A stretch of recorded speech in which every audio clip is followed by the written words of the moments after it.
77 WABC. This is Sid and Friends in the Morning. No, I get by with a little help from my friends. Before we start this show, let me make it very, very clear. If you love me, Sid Rosenberg, and you love Sid and Friends in the Morning, if you're with her, you are not with me. Kamala, you're fired. Get out of here. Go. The Israeli army says it's recovered the bodies of 6 hostages from Gaza overnight. Earlier this Tuesday, residents from the Nir Oz kibbutz had announced that one of its residents, who was taken hostage on the 7th of October, has died. According to the community, the 79-year-old endured months of physical and mental torture. Nir Oz was one of the places attacked by Hamas. There are believed to be over 100 hostages still being held in the enclave. I do want to ask about your opponent, Kamala Harris, the vice president. You have criticized her appearance, you've criticized her intelligence.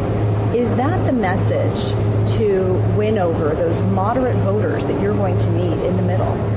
No, I don't think so. I think that the message is what a bad job they've done. I mean, if you look at this economy, if you look at inflation, and, you know, I love this country. I have to do what it takes to win. I have to get this country going because we're going to lose our country. Why insult her intelligence? Well, I have to do that. Well, I don't think she's a very bright person. I do feel that. I mean, I think that's right. I think I am a very bright person. And a lot of people say that.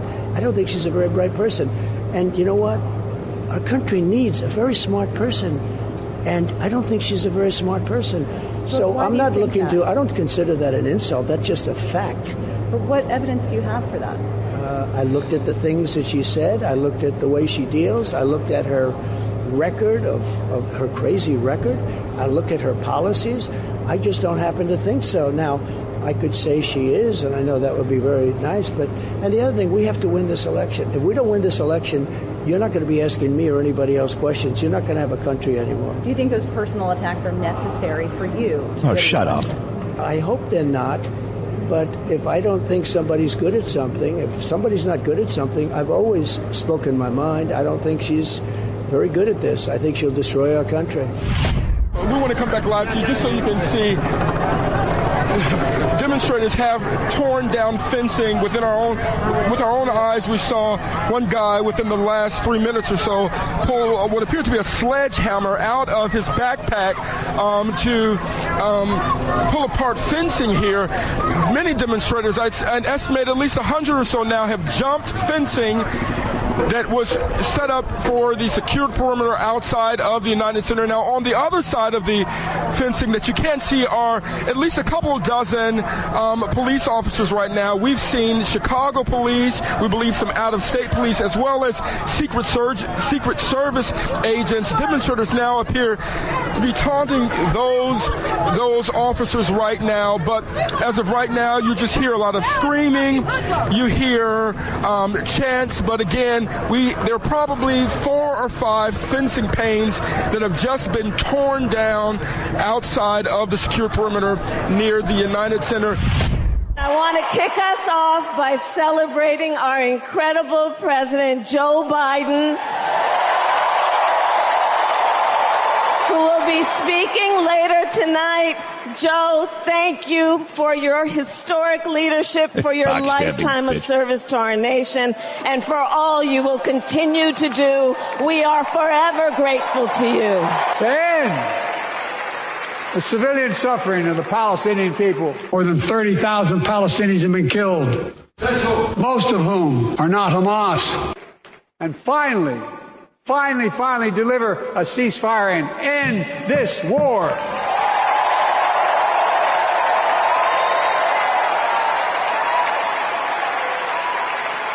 Those protesters out in the street, they have a point.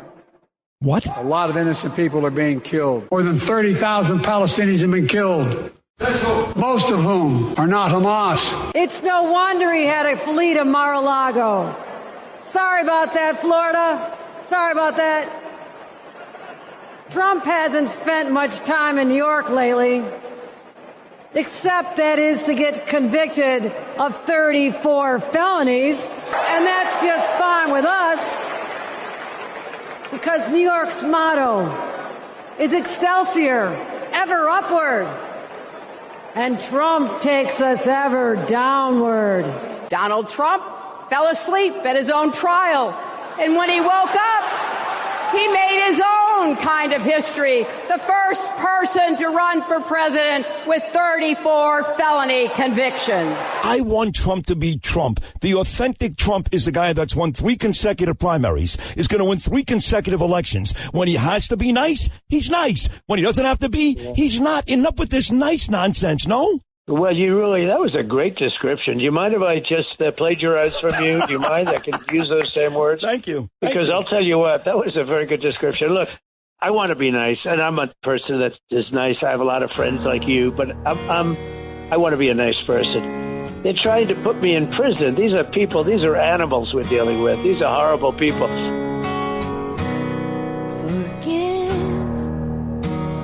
sounds good. I'm not sure I could. They say time heals everything, but I'm still waiting. I'm through with doubt. There's nothing left for me to figure out. I've paid a price, and I'll keep paying. I'm not ready to make nice. I'm not ready to back down. I'm still mad as hell, and I don't have time to go round and round and round. It's too late to make it right. I probably wouldn't if I could, 'cause I'm mad as hell, can't bring myself to do what it is you think I should. I know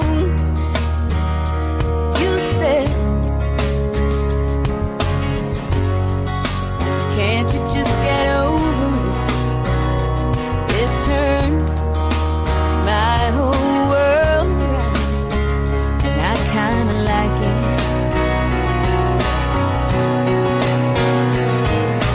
In my bed and I sleep like a baby with no regrets, and I don't mind saying it's a sad, sad story when a mother will teach her daughter that she ought to hate a perfect stranger. And how in the world can the words that I said send somebody so over the edge that they'd write me a letter saying that I better share them and sing or my life will be over. Dixie Chicks. I'm not ready to make nice.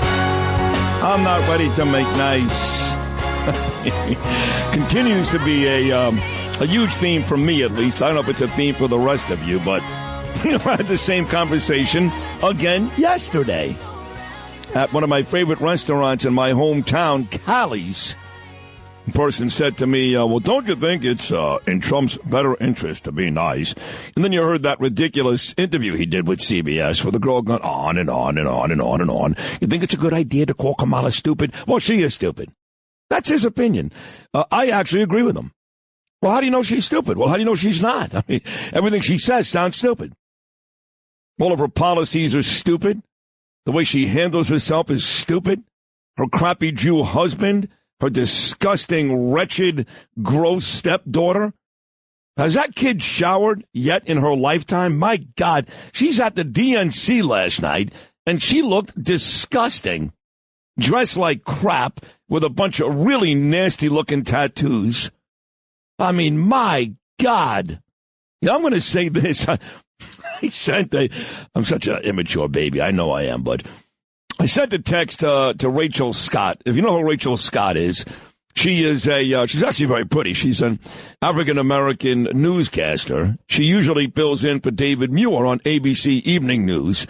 And a couple of weeks ago, she really pissed off President Trump when she came at him very, very hard at that black journalist convention in Chicago. So I texted Rachel, because I got to know her a little bit this year. And I said, you know, what you did to my friend is not very nice. He said, well, you know, he was okay, and I respect Trump. I respect the presidency. I said, well, it didn't look that way to me. And then we didn't talk for a while. And then she reached out to me yesterday. She said, I saw pictures of you online at Bedminster on Thursday. I was there last Thursday. I said, no, I didn't see you. I said, I wasn't outside very long. It was too hot. I was invited to the inside press conference, the inside presser, with the fancy people, the real rich Jews. She goes, oh, I figured that. Yeah. She said, I guess Trump isn't all that mad at me. I said, well, what do you mean? She said he took a question from me at the presser that day and even said, quote, oh, nice to see you again. I said, let me tell you something, Rachel. It doesn't matter how you guys talk about him. You guys make him look like the worst human being ever. He is anything but. I'm a guy that voted for Hillary Clinton in 2016. Him and I have gotten very close. His vice president, J.D. Vance, compared him to Hitler. They're very, very close. This idea that Trump is a nasty guy, it's just not true. And she said, I agree with you. And here she is, right? She just hammered the guy in Chicago. She's David Muir's fill-in on ABC News. So she's not a Republican. She said, I agree with you. But the point is this, whether it's Bill O'Reilly or the rest of these folks, even Brian Kilmeade early this morning, this idea that the swing voters, that the independents are still looking to make up their mind because maybe they were voting for Biden, now he's out, and they're trying to figure out between Harris and Trump who to vote for. And every time Donald Trump calls Kamala stupid or she's not black, whatever he does, this is bad for Trump.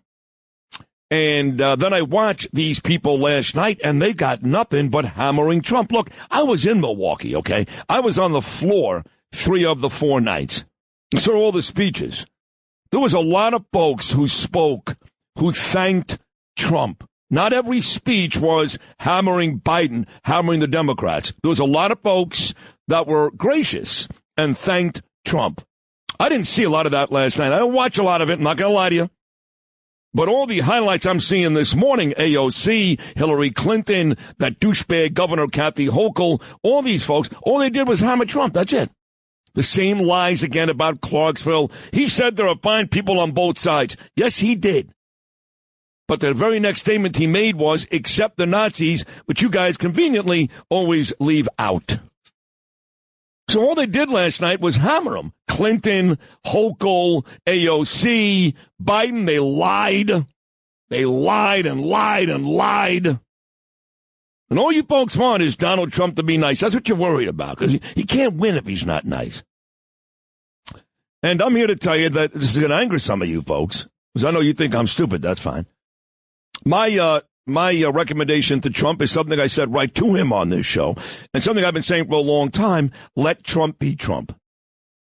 They are killing him at every turn. They got nothing to run on, nothing. This country, this world has been a disaster for the better part of 3.5 years. So all they do is go up there and talk about what a horrible person Trump is, his convictions. Almost everybody last night mentioned the fact that he's a quote-unquote convicted felon. But you only hope to God he wins. He's going to make that go away. I guess that one he can't make go away, but it's all they've got. But everybody expects Donald Trump to be better than that, They laugh it off, Donnie, like Ronald Reagan did, I think somebody told me. But he's not Ronald Reagan, okay? He's the same guy for 10 years. He's a Queens fighter. And you know what? He gets bored. You folks just don't seem to get it. He gets bored. This characterization where the people go, well, he spends 30 minutes crushing Kamala. None of that is true. It's just not true.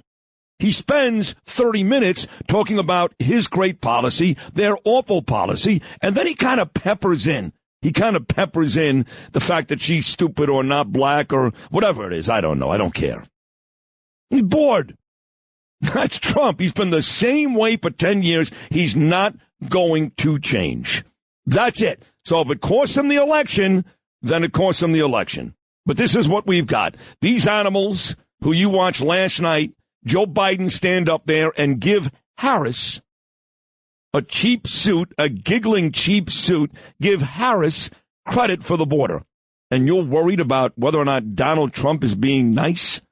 We got thousands and thousands, hundreds of thousands, millions of illegals in this country doing horrible, horrible things. Who knows better than us right here in New York City with our ass-face mayor Who knows better than us? And you're worried about Donald Trump being nice.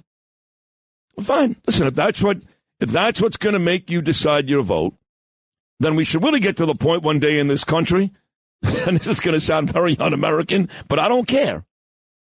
Not everybody should be allowed to vote. Like, you should have to take a test. I'm being honest. Like, you can't just decide, I'm black, she's black, I'm voting for her. Or I'm a woman, she's a woman, I'm voting for her. Or I hate Trump, so I'm voting against him. There should be a test. Like a driver's test. You know, you got to go in there, you got to take a test. Because too many stupid people in this country are allowed to vote. And they don't know who or what they're voting for or voting against. That's my idea. I like it. You got to take a test. And also, you know, this whole idea that the First Amendment is perfect and the right to protest is perfect. We got to change that, too. It's got to be a way to change it. Got to be a way. There's no way anybody in their right mind is going to convince me that these pro-Hamas, who committed rape and torture and murder, Hamas, these pro-Hamas, not pro-Palestinian, they have no idea what a Palestinian even is. These pro-Hamas losers, that's America right there. That's okay. That's great. Smacking people across the face, tearing down fences, doesn't work. See, this country is the greatest country in the world. And we built it on great things like the Constitution. But I got to tell you, folks, it ain't perfect. Things need to change. Not everybody should be allowed to vote. Not every group should have the right to walk down the street and do what they do. That's how I feel. So when I run for office, which is going to happen, that's what I'm going to do. You think Donald Trump shakes things up? Wait till you get a load of Sid Rosenberg. I'm going to spit in the face of a lot of the things that you guys adore and idolize because it ain't working. And everything else in life, when something's not working, we try to fix it, do we not? If it's not working, we try to fix it. We don't go, no, it's beautiful, leave it alone, it's great. It's not great. Not great. Did you see these people last night? I got to tell you something else. And Trump has said this too, and he's right. I was in Milwaukee. Somebody said to me yesterday, a social influencer from Australia, you always have beautiful women on your show. You know? I mean, I'm married to the most beautiful of all, of course, Danielle, but you always have beautiful women on your show, and I do. Caitlin Sinclair is going to join us live today from Chicago. She's a knockout. Emily Austin, Liz Pipko, there's a ton of them. We got a new one coming in today, Skye Ostreicher. She's on Fox News all the time. She's terrific. When I was in Milwaukee on that convention floor, I got to tell you, that was a good-looking crowd. Men, women, good-looking. Take a look at that crowd last night. It was like the bar in Star Wars. I swear to God. Yeah, people with messed up grills and horrible hair and just nasty dress like I don't know what they would dress like. Like I went to Milwaukee, people were wearing Trump stuff like a pin, you know, but they're wearing nice suits. These people, it was like the bar scene from Star Wars. Beetlejuice, you know. What a bunch of ugly, stupid people. And it seemed dead to me. Now, I know that, you know, I just saw, what's her name? She used to work for Trump. She's another backstabber. Alyssa, what is her name? Alyssa, what's her name? No. Farah, that's right. Farah something or other. She's like, oh, Biden loved his reception last night. Let me tell you, I watched Laura Ingraham. I had to keep going back and forth between that and the Met game because it just made me nauseous watching these people. I couldn't stay there too long. But I go back and forth between Laura Ingraham and Jesse Waters. Waters had J.D. Vance on. And they kept making the same point. Now, they're biased like I am. I get it. But they were like, this place is dead. Milwaukee was raucous. Trust me, folks. It was raucous. Now, that may have been the case last night when they finally put this creep Biden on stage at 11:30.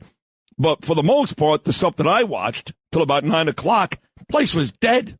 It was dead. Crowd reaction didn't sound like they were into it either. No, it got louder with AOC. Okay. Oh, my that God. stupid bartender. Oh, no, just the worst. Stupid-ass bartender AOC. They went nuts with her. She also just hammered Trump. That's all they do. That's all they do. Donald needs to be nice. That's all they do. Here, listen to this one, AOC. She actually called him a two-bit something or other. And the crowd did go wild for her. This, Lewis, this is cut number 5. We know that Donald Trump would sell this country for $1 if it meant lining his own pockets and greasing the palms of his Wall Street friends. Well, not true. Just not even close to being true. For one, tired of hearing about how a 2-bit union buster thinks of himself as more of a patriot than the woman who fights every single day. What woman is that? What has she done? I don't know. What's she even talking about? And look at this crowd. They're going crazy. So there, shut up. You're so stupid. You are stupid, too. I'll say it, too. You and Kamala, you're both stupid.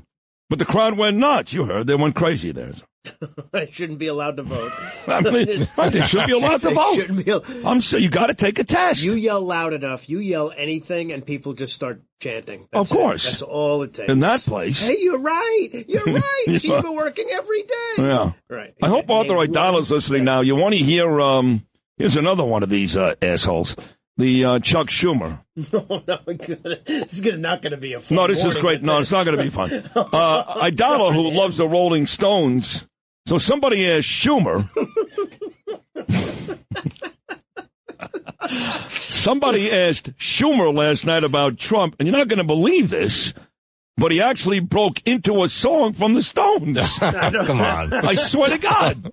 Here's this loser. This is Schumer, cut number 4. What's your message to former President Trump tonight? You can't always get what you want. You believe this? These are grown people. This guy's been a senator for like 100 years. I mean, you got to play that one more time. Chuck Schumer, his thoughts on Trump, cut number 4. You just can't make this What's up. your message to former President Trump tonight? You can't always get what you want. There you go, folks. Hope you're proud. So tonight's a big night. You've got both Obamas speaking. So Barack will talk, and he's good. He'll talk. He'll lie the whole time, but he'll look good doing it. And then his wife is going to speak, Michelle, and somebody else big tonight. This Illinois governor, this J.B. Pritzker, he's going to speak tonight, and the crappy Jew himself, Kamala's husband, Doug Emhoff, is going to speak tonight. It's going to be huge. So we got 6 great guests coming on today. 6 of them. Caitlin Sinclair in the 9 o'clock hour is live in Chicago. She was actually in the middle of those crazy protests yesterday when she texted me. So we'll talk to her. In fact, she'll be covering Chicago for us the next 3 days. Caitlin Sinclair. All right, so we got 6 great guests. We got a whole bunch of stuff to talk about even outside the DNC. Sid and Friends in the morning on a Tuesday morning, not ready to make nice. She made me cry. She done me wrong. She hurt my eyes open. That's no lie. Tables turning now. Hard time to cry because I used to love her, but it's all over now. Because I used to love her, but it's all over now. Well, she used to run around with every man in town, spend all my money playing her high-class game. She put me out, it was a pity how I cried. The tables turning now, hard time to cry. Because I used to love her, but it's all over now. Because I used to love her, but it's all over now. Kamala, you're fired. Get out of here. Go. This is Sid and Friends in the morning. Entertaining and informative. Oh, you're my best friend. 77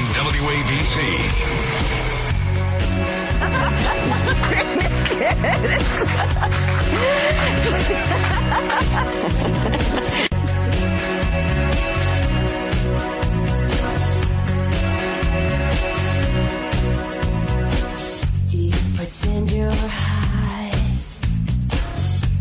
pretend you're bored, pretend you're anything, just to be adored. And what you need is what you get.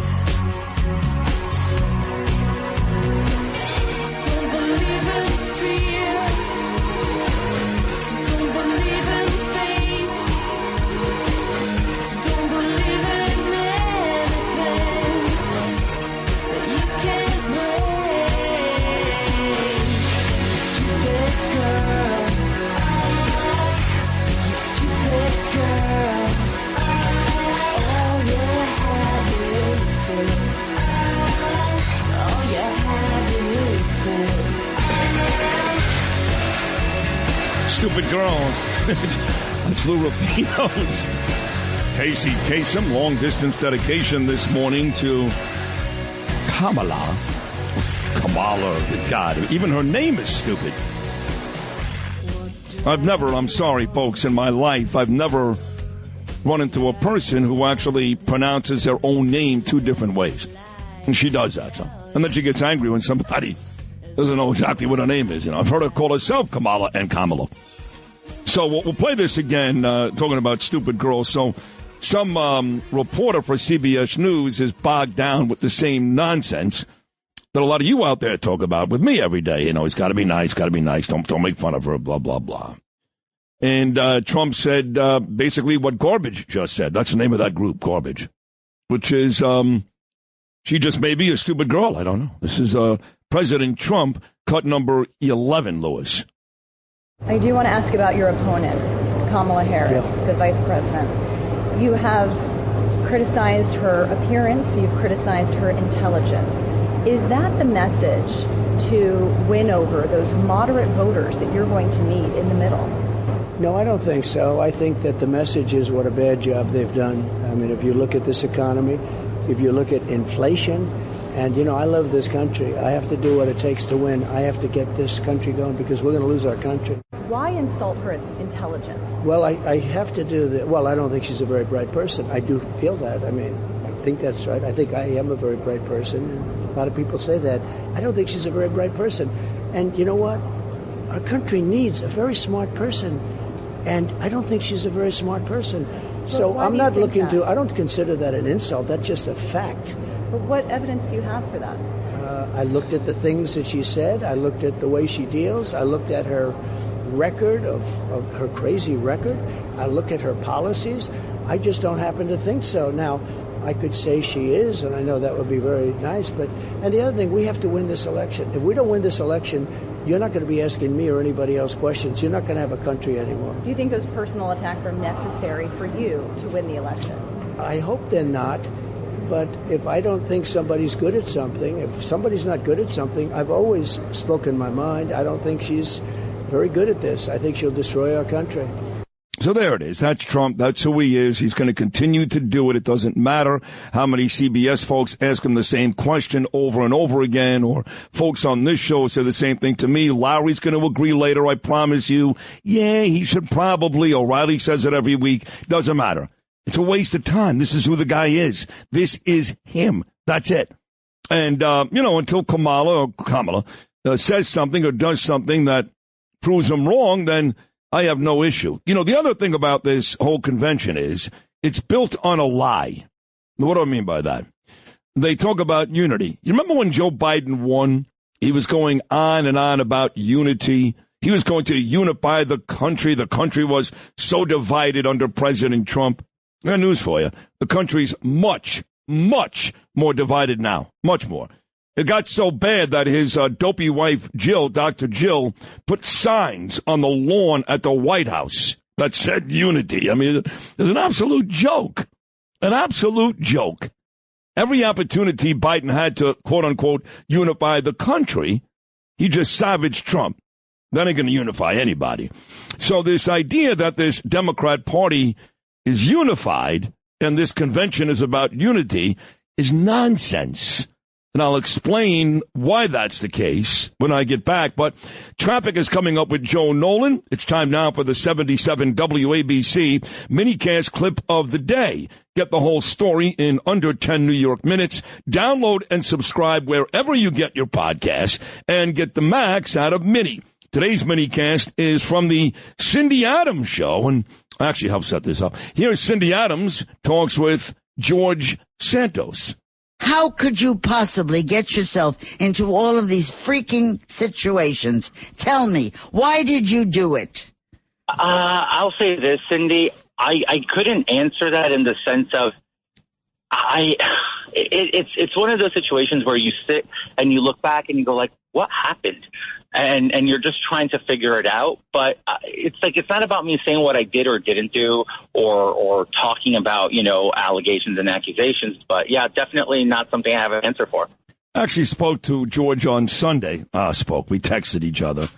And I still like him. I know he's a disaster and he's going to be guilty, and I don't think he's going to go to prison or jail or anything like that. But at any rate, I spoke to him Sunday. We had a nice conversation, and that was him with Cindy Adams. This is Sid on Sports. Oh, my goodness! Sponsored by Peerless Boilers on 77 WABC.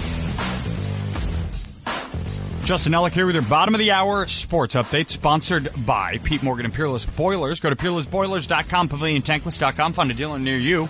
They're the world's best built boilers. A special day today because the aforementioned Pete Morgan. I'm looking right at him.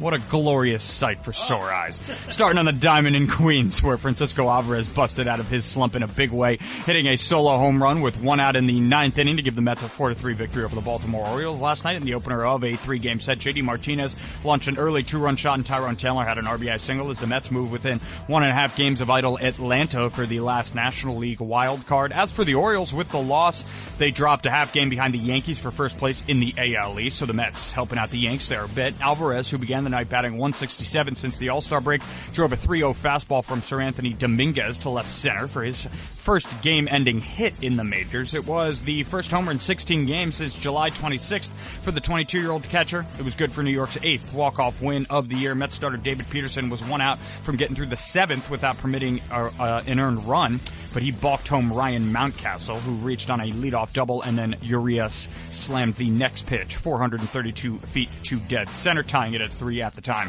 The left-hander finished with 8 strikeouts, equaling his season best in a season-high 7 innings. Mark Vientos singled in the first, and Martinez drove the next pitch the other way to right center, giving him 36 homers and 98 RBI in 103 career games against Baltimore. From the Mets trainer's room, Brendan Nimmo sat out after leaving Sunday's loss to Miami with right shoulder discomfort, but an MRI came back clean, so that's good news for Mets fans. Up next for the Metropolitans, the lefty Jose Quintana takes the mound tonight for the middle game of this 3-game series against the Orioles. First pitch from Citi Field is scheduled for 7:10 p.m. As for the Yankees, they were off yesterday, but will be in action tonight back at the stadium. Luis Gil will get the ball in the opener of a 3-game set against the visiting Cleveland Guardians. First pitch from the Bronx is scheduled for 7:05 p.m. And news out of the NFL yesterday, the Washington Commanders finally made official what has been expected since the NFL draft. Jaden Daniels is their starting quarterback. He beat out now backup vet Marcus Mariota. Sports sponsored by Pete Morgan and Peerless Boilers. Go to peerlessboilers.com, paviliontankless.com. Find a dealer near you. They're the world's best built boilers. I'm Justin Ellick on 77 WABC.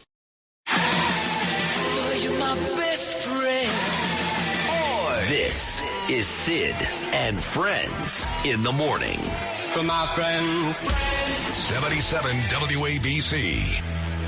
Hey, mama said the way you move gonna make you sweat, gonna make you groove.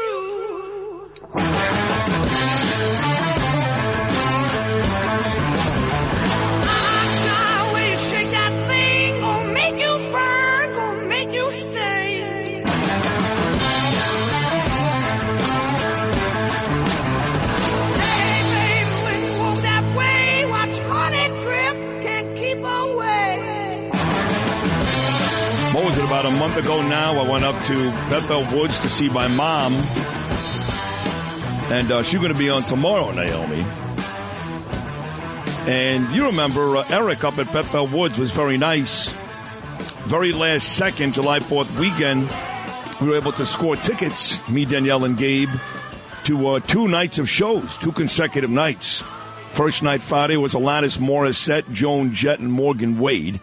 And that second show on Saturday was Bob Dylan, who was awful, Willie Nelson, who I enjoyed, and that guy, Robert Plant. He was out there with, what is that lady? Oh, Alison Strauss. Alison Krauss. Krauss, yes. Thank you, Louis. So that's Plant and Led Zeppelin, and today, I guess, is Robert Plant's birthday. Is that right? 76. 76. He looks older. He looks terrible. Yeah.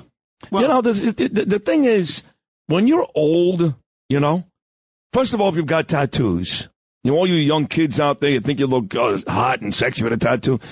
When you get older, you look gross. Unless, of course, you're Doug Emhoff's daughter. She's young and she still looks gross. But when you get older, you look gross. There's no other way around it. I've never seen an old person walking on the beach in Florida with tattoos where I go, hey, that looks great. You look dirty and gross. That's the first problem. You definitely don't look healthy. You look gross. No, you look. Yeah. And right. Then if you've got long hair and you're old and it's white, you look older than you are. It doesn't look good. How about like Danny Trejo, like that guy, like that scary, like that makes him even look worse. More, well, I know. Like he just came from the underground. Just clean it up a little bit. So Plant looked terrible to me, but that's fine. He's still one of the greatest singers of all time, and he's still here. Still here. Chuck Schumer didn't do him last night at the DNC. Hey, I'll tell Trump. Hey, how about a whole lot of love? Pete Morgan is sitting to my left, my dear friend from Peerless Boilers.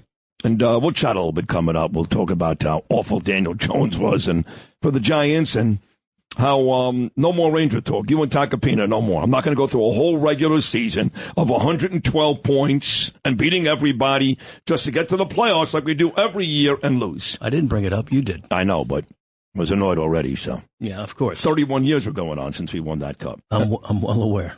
I know you are. 1 in 80-something years, so.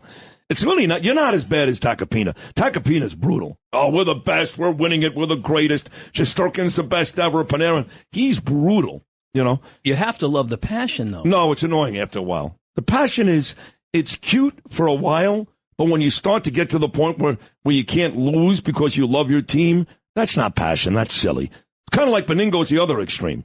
You know, you can't win because you love your team. Just watch the game.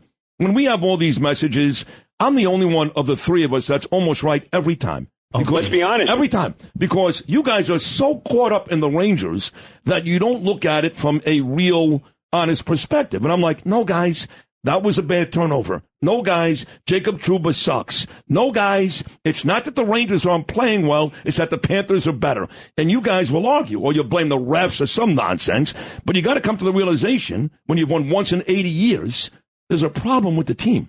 There's a problem with the organization. They're not building a Stanley Cup team. And I never get there with you guys. No, There's always some crazy excuse. I mean, when you guys started doing, what's the kid's name?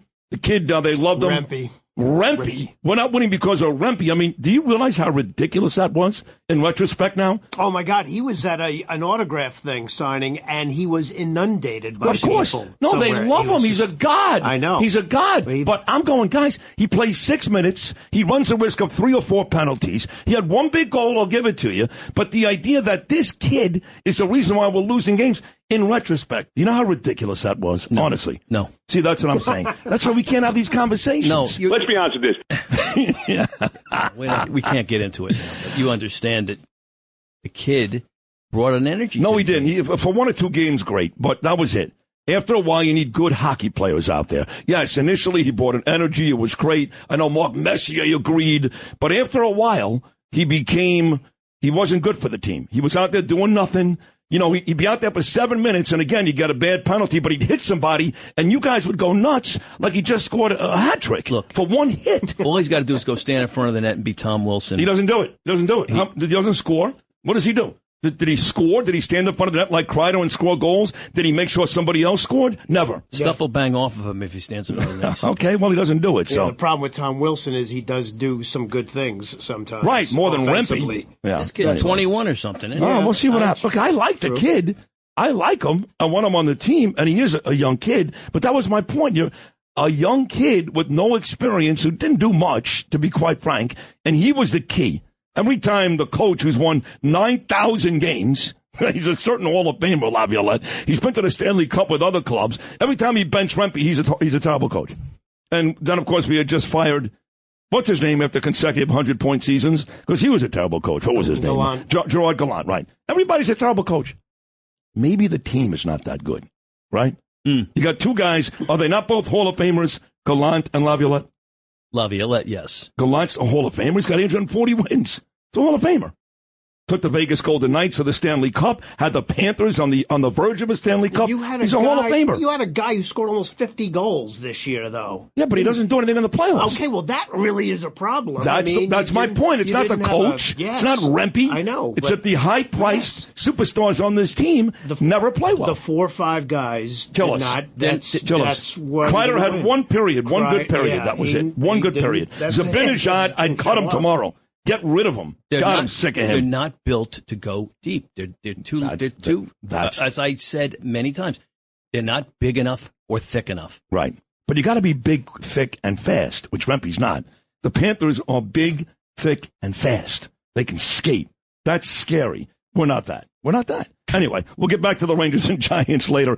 I wanted to make this point, my main man, Pete Morgan, about the DNC. So they're trying to sell you this as this big unity for the Democrats. So here's President Biden, okay? President Biden is a creep. He just is. He's never been pro-Israel, never in his life. And he said something last night that was so grotesque.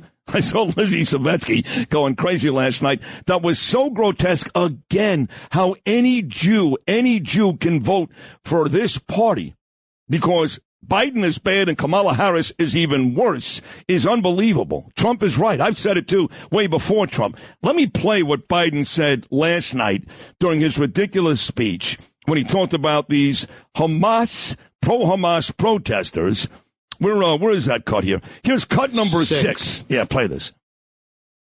To end the civilian suffering of the Palestinian people and finally deliver a ceasefire and end this war.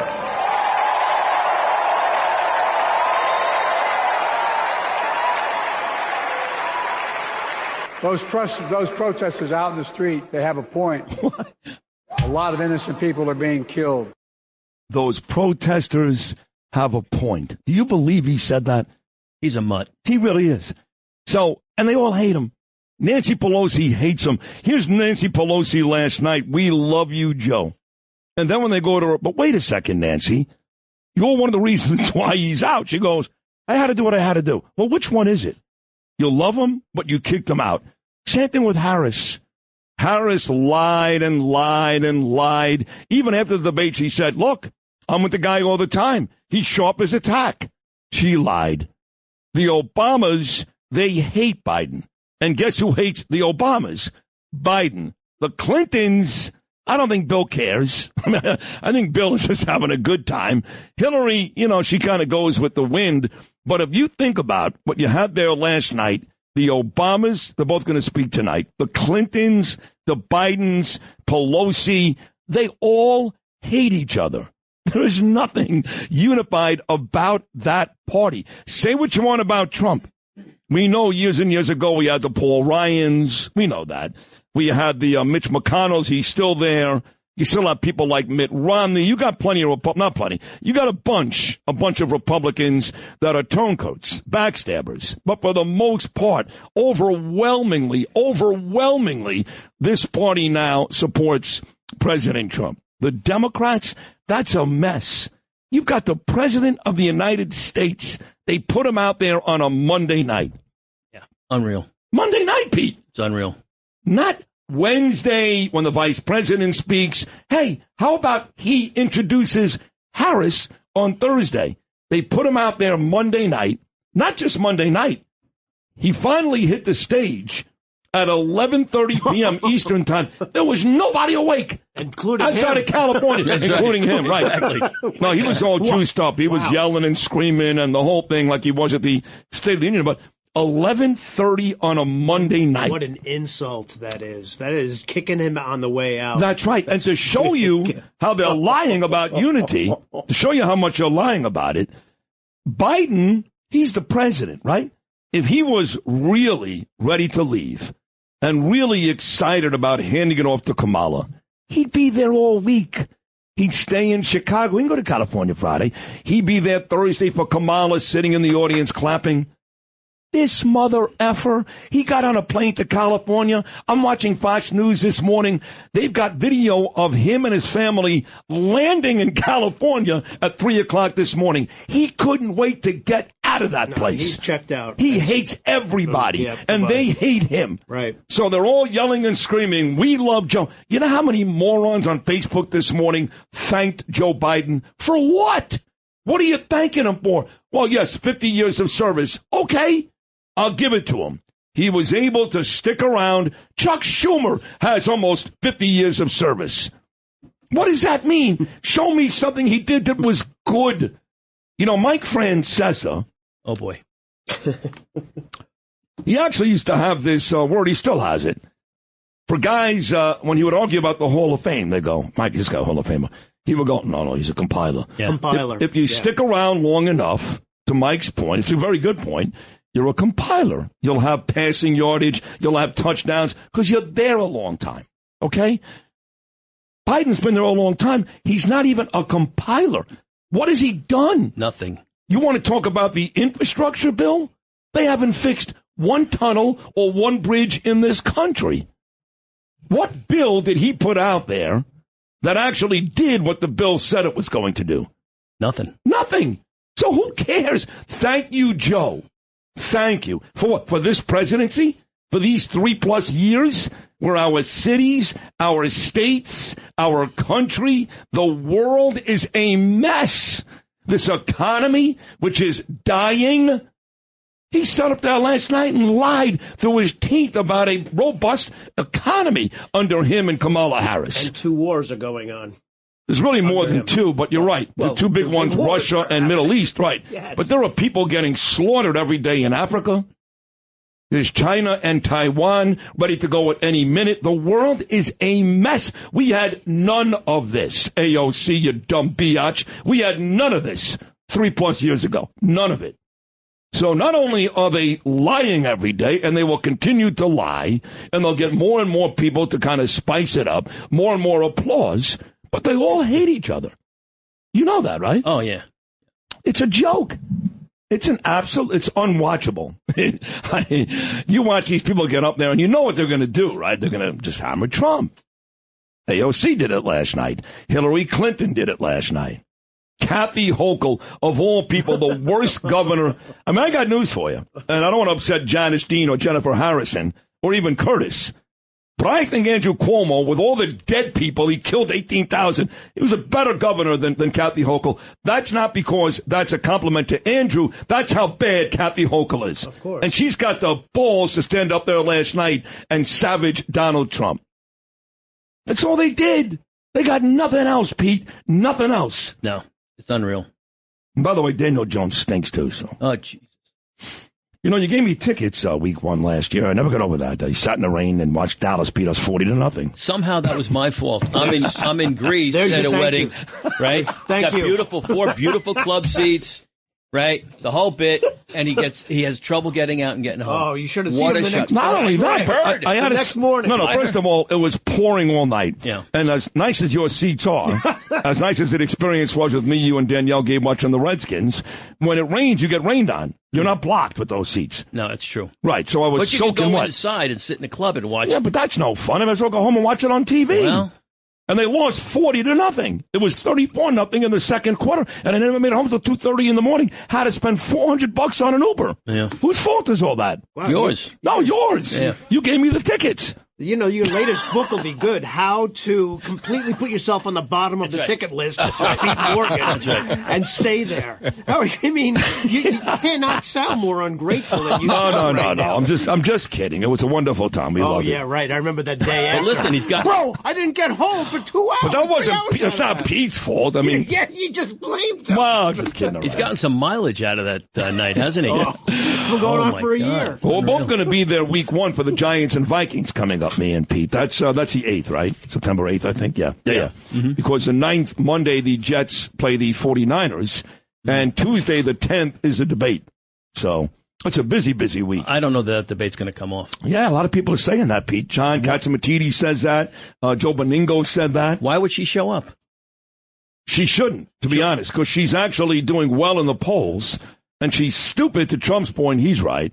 So you're right. Why would she show up? No, she'd be clubbed like a baby seal. She'll get. But then but it does look bad if she begs out, because then you could actually convince people she didn't show up because she knew she couldn't win. That could help Trump too. See, I think Trump is in a no-lose situation. If she shows up, he's going to kill her. If she doesn't show up, he says, what I tell you, she is stupid. She's scared to debate me. So I think Trump is in a no-lose situation. Again, I'm in the camp of Trump. I get that. But you can make a very good argument for both, yes? Yeah, but, you know, you're with Trump is like me and Joe with the Rangers. Right. You Same tend thing. to be completely gone. Yes, I agree and with that. That's true. I look at it a little bit more from the Well, I mean, center, listen. you know? Let me tell you something, you son of a bitch, okay? I don't forget, all last year, you, Bo Dietl, Peter King, DeSantis is a better choice. Haley's a better choice. I love Trump. I love his policies, but he can't win. He can't win. He can't win. Meantime, here he is, and he's the only guy that can win. Most people had no chance. They could even beat him. But for a year, I had to go through all this. You see the mannerisms? A year. The mannerisms are like Trump now. Right. The way he's moving his hands and his arms. Short strokes. Holy Christ. Short strokes. Oh, my Let's be God. honest. I mean, it's unbelievable. No. You know what's funny you say It's that? unbelievable. He's like doing the Danielle hand told thing. me the same thing Well, of last course week. She goes, do you realize when you talk now, the way you move your hands, it's like he's got something to present to Yes, you, but he doesn't have exactly. it. Yeah, It just, yeah. You're the let's second look person. at Kamala right now. Oh, my what God, she it's doesn't so funny. have. It's so funny. I would just say, Are you exaggerating that? Because she said I'm the same not thing. We didn't text Come about on, it. Pete. No. You texted her, didn't you? Look at my Danielle text. They have nothing to do with that. She said the same thing. Now she's going to text you, though. Right. Like, thank But you, there's Pete. no question. All right, I just wanted to bring up one thing about last night. Yeah. It's amazing how we let the whole world in through the southern border. Meanwhile, like friends in Chicago were telling me, the security around the United Center and the region, it's like there's 3 layers. You can't get anywhere. Yeah. But let anybody in over our border. It's Great unbelievable to me. It is unbelievable. It's Great just point. mind-boggling. Hey, Joe, if you're you like the protesters out there? Why don't you invite him into the building with you, you son of a bitch? Let's be honest. God almighty, it's unbelievable. Oh, yeah, shut up. I'm so tired of this. It's unbelievable. If it has to do with one of those people, there's 8 zillion layers of security. Well, it's like the migrants, too. Yeah. I mean, if you feel so badly about the migrants. Invite him into your house. Exactly right. I can tell you where they're all not these going to people live. have very, very big homes. They're not going to Noam's house or Justin's apartment or Lou's place they or may your go, place. They may go to Noam's house. That's a good point. Yeah. If they can cook, they'll look at it. Noam will put him in the basement. Right. We got room downstairs, right? I do, yeah. I think we're doomed. Ah, Steve Shrippa. Can you say that one more time, Steve?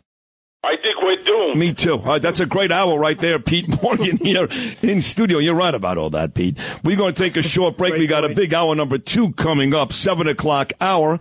We are going to talk at 7:45. I've got my guest list here somewhere. Who's on at 7:45? It is Tom Sullivan. There you go. My dear friend out of Breezy Point, running for Assembly again. He'll be live in studio. And, of course, he comes after the great Curtis Sliwa, who's terrific every day. Both guests in the 7 o'clock hour, Curtis and Tom, live in studio. Then we have 4 guests after that, including 3 women. We love the ladies on this show. Hour number 2 on a Tuesday morning, Sid and Friends in the morning with Robert Plant, about to come your way. Back to school, way down inside. Honey, you need it. I'm gonna give you my love. I'm gonna give you my love. Oh, want a whole lot of love. Want a whole lot of love. Want a whole lot of love. Want a whole lot of love. You've been learning. Baby, I've been learning. All that good time, baby, I've been learning. Way down inside, honey, you need I'm gonna give you my love. I'm gonna give you my love. Oh, a whole lot of love. A whole lot of love. A whole lot of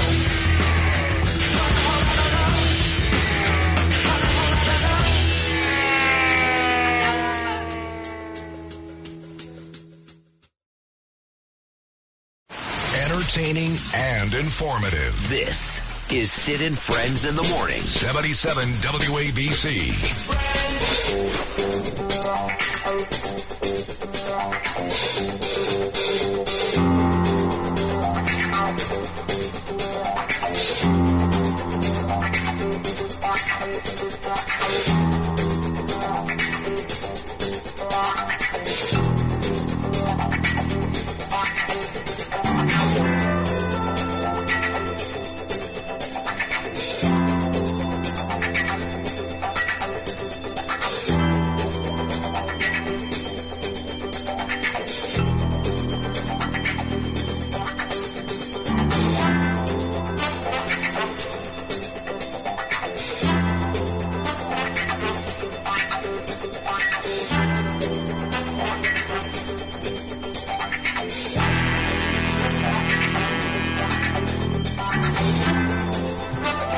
Isaac Hayes.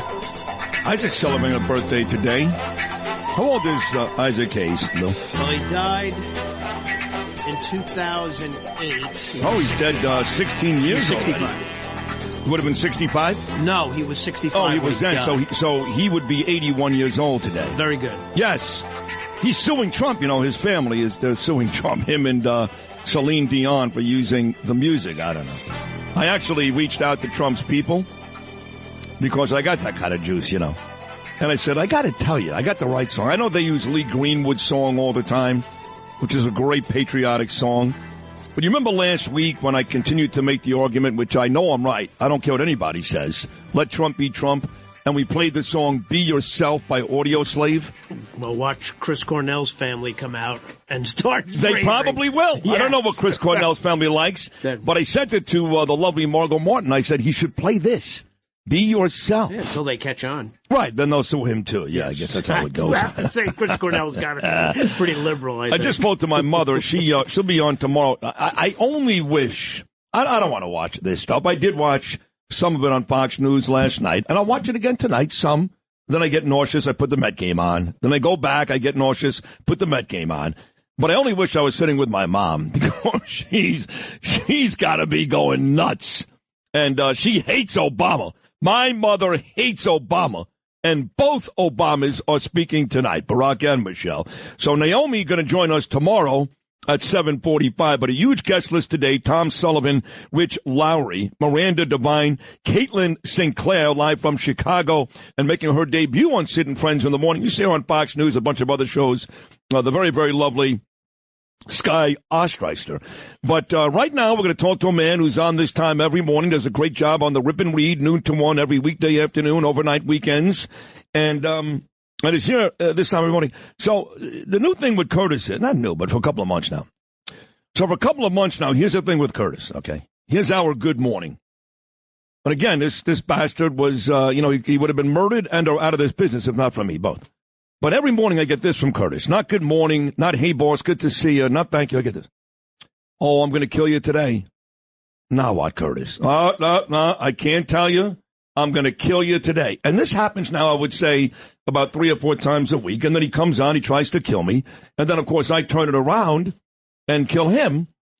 So I'm always curious because he's very entertaining. He's funny. You got to give him that. He's very entertaining to find out what he's going to kill me for today. So with that said, the floor is yours, Mr. Guardian Angel. Well, number one, Pete Morgan couldn't have been more hopelessly right. You are completely in the camp with Donald Trump, and you acknowledge that. Yeah. And when you the rest of you phonies, the rest of you Johnny-come-latelys, all of you King, Deedle, Morgan, even O'Reilly. I know Bill is a kind of middle-road guy, and he's a great interviewer, and Trump has a lot of respect. But, you guys are just... By the way, when is O'Reilly going to apologize to me? 38 days since the attempted assassination, and it looks like I'm right and he's wrong. It does look that way.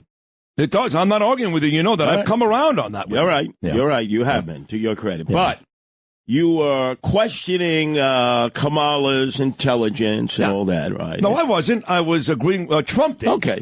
But I don't disagree with Trump. But I would say you overlooked one thing. Okay. You were there at Bedminster inside. You were watching Donald Trump, and you told the story. Boy, you must have memory loss. Yeah. You're standing there with President Donald Trump. That's right. And for 10 minutes, he thinks you're Ziggy Flicker's husband. That's true. Ziggy Flicker's husband, Michael. We look a lot alike. So how about this? Yeah. A cognitive assessment test, 10 questions. It's a memory wellness assessment for Donald Trump. How the hell could he mistake you? Well, have you seen for Ziggy Flicker's husband? Have you seen Michael Ziggy's husband? Still, it is uncanny. The conversation. I know. Sid is Sid, right? There's no other Sid out there. Yeah. So maybe he's a little tired. Hey, look, somebody just tried to kill him. I get it. Right.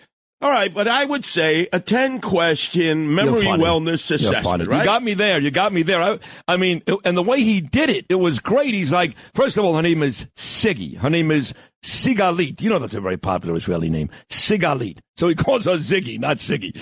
And there's Siggy. She looks great. And look at her husband. 10 minutes. This poor guy's got to live with her. I understand, but still, 10 minutes. I know. He doesn't know that Sid is Sid, right? No, I had to walk up to him at the end, and Newsmax got this on TV, and he said, "Oh, Sid." Sid, homeless people recognize you. Emotionally disturbed people recognize you. How could you not recognize you? Because this guy, Michael, just so you know, her husband is also bald. Okay. Always tan. Make excuses. And wears the colored jackets. I guarantee you. That was a bad job. I don't disagree. I don't disagree, Kurt. Now, I noticed you went out of your way this morning. See, I listen to every word that drips from your lips. That's why you do a great segment every day. Because most of your other guests, they come in at their assigned time. They have no idea what you said before or after.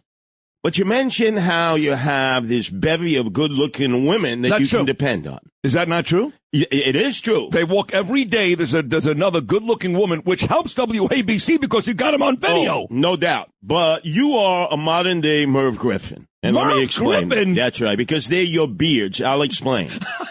When I was on with Merv Griffin and Alice Tully Hall, and the guy was hitting on me thinking I'm Ryan Seacrest, right? Yeah. So there's a lot of rumors about... Ryan spending a lot of time in the back seat of his limo. Look. Merv Griffin. He says to me, I'm on the stage at Alice Tully Hall. You remember, 9 o'clock, he'll be Channel 5 before the 10 o'clock news. Do you know where your children are, right? And I'm on the stage with Charo and Loretta Lynn and some Vegas showgirls. These are great names. I mean, look, they were all beards. And just like you, right? With the demise of George Santos, right? Oh, my friend. The worst fugazi in the world. No, he's not. Will you stop it? And I'm saying to myself, you know, Sid, when he finds out which Camp Fed that George Santos is going to be assigned to, the drag queen segment, you'll be doing conjugal visits up there. You'll be telling Danielle, hey, look, the guy needs a visitor. Come on, let's face it. Conjugal visits? As long as he dresses up like a woman, which he's done before as a drag queen, you'll close your eyes. You are funny. He is cute. And on a serious note, Skye's coming in later. She's very close with George at 9:30. I do kind of like the guy. I'm sorry. Let me tell you something. There are 30 Republicans out there who are giving a sigh of relief. They were all subpoenaed to come testify. They were going to have to explain, how did you get the money from George Santos? Because he was greasing all the Republicans. Do you have any names of some of these Republicans? Well, let's see if they come forward first. But you've got the names. Of course. There were 30 people who were subpoenaed to testify. Not all of them were Republicans, but some of them were people that you knew, that you know, and they were going to have to explain. When the guy showed up with a suitcase full of money, didn't you ask any questions instead of just embracing him, swapping spit and endorsing him, huh? And they would have been, well, can I take the Fifth Amendment? Can I take the Fifth Amendment, right? You Republicans know what I'm talking about out there. You know, it's still, I want to get those names. Thank you for that, Curtis. Very good job out of you. Oh, my God. Were they I want to see the names. Took a plea. Yeah. I'll never forget walking into the State of the Union because it was such a big night for me getting thrown out. And again with Joe Biden last night talking about all the Palestinians that have been killed and how he actually sympathizes. No, he said, I understand the pro-Hamas protesters, which was really grotesque. He said that last night. So I get thrown out for saying says who. But when I walked into the chamber upstairs, when you're a guest upstairs, they make you arrive, Curtis, about 60 to 90 minutes before the speech. Yes. So there's only a couple of people inside the chamber. And the first person I saw was George Santos. And I go to Danielle, I go, how was he here? They asked him to leave Congress. And it turns out until he really was, I guess, expelled or he quit, he's allowed to go back every year. He was sitting in there hanging out with Matt Gaetz and Lauren Boebert, all of them. Well, I'm going to have to go through this list because I know one of them. I don't want to destroy his family life. Apparently, they were together in a bed and they broke the backboard and it was... Stop it. Look. Stop. I don't know if I should do that. No, because you do this type of stuff with me and Anthony Carone, too. About bathtubs. Yeah, but no, this is true. This is true. This is true. Oh, you got to give me the name. I may have to tell you on the hush, hush, mush, mush. Meantime, I noticed that you have forsaken your duty as the head of Jewish Dudes for Trump The schnoz is overtaking you, Jewish women for Kamala. That's right, Barbara Streisand. Well, I told you last week that was a very, very tough competitor. Well, this is what me. you have to do. You got to get Mr. Hanukkah's song, Adam Sandler, who's disappearing. You don't mess with Zohan. I'm an IDF guy. I have a relationship with a Palestinian hairdresser in New York City. Come on now. Why do you Jews give Adam Sandler a pass? Why? Because why am I the only one asking that? Because I like his movies. Yeah, I like 50 First Dates. I like Big Daddy. I love those movies. And by the way... And he does, he sang the Hanukkah song. Yeah, I know. That was a very big... Yeah, I'm sure that's going to bring everybody together. Bro, that's the only song we've got. You've got 9,000 Christmas songs. We got one Hanukkah song. You had Eddie Fisher, right? Look, Eddie Fisher was so good as a Jew that Elizabeth Taylor converted to become a Jew to marry him. That's true. Did they get married more than once? Oh, man. Not like Richard Burton, but more than once. I'm wondering, who was more of a serial marrier, me or Eddie Fisher or Elizabeth Burton was Taylor? worth them both. Elizabeth Taylor was 7, right? 7, but I think she married Richard Burton 4 or 5 times. Yes, she did. Oh, my God. And Eddie Fisher's daughter, of course. But she converted to marry him. Eddie Fisher's daughter, of course, played Princess Leia in Star Wars. You know how difficult it is to convert to become a Jew? Just ask Sammy Davis Jr. He had to pop his false eye out in order to do that. That's true, he did. And he had to submit to a bris. I can tell you somebody... Hey, he had big schlong, I'm telling you. The rabbi there was blindfolded when he went to Moyle when he was giving him the bris. Steve Yeager told me, the former great Dodger catcher, he married a Jew and had to get a bris at 40. He said it was the most painful experience of his life. But I've got someone even closer who had to convert. How about Donald Trump's daughter? Yes. She converted. That's the true. Beautiful Ivanka. But wait a second. She's an Orthodox Jew. Did you see that picture of Anthony Blinken sitting next to your guy, Bibi? Boy, he looked like he was in a hostage photo. Oh, my God. Hey, am I right again? 21 days since the Israelis, Mossad, took out Hania right there in the capital, Tehran, a block away from the residence of the Ayatollah. What happened to the retaliation? And Blinken is sitting there uncomfortably because he knows he sent a secret delegation in and they gave 10 names of the Mossad agents operating in Iran over to the Ayatollah. So you're sure? Look, I think you're probably closer to right than wrong with the Secret Service.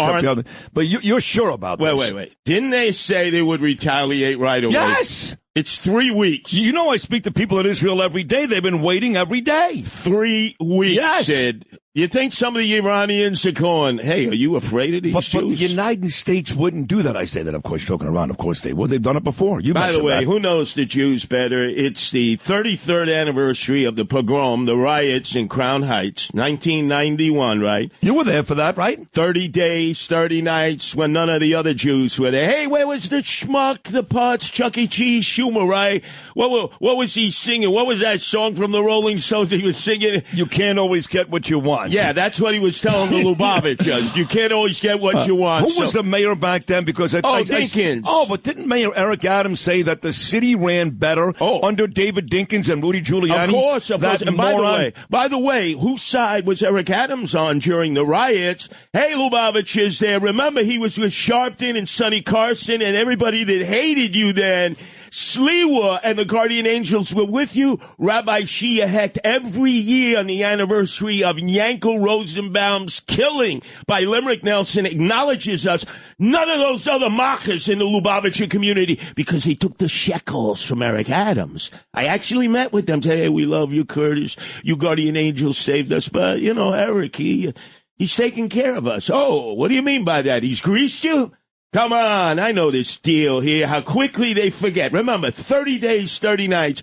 The police weren't even permitted to come and help the Lubavitchers. Remember, David Dinkins told them, stand down, stand down. So I want to remind all of you on Eastern Parkway in Kingston, 770 Eastern Parkway. You listen to WABC because you can't watch TV. Who was there and who wasn't for you? Because if I were you, I would never forgive and I would never forget.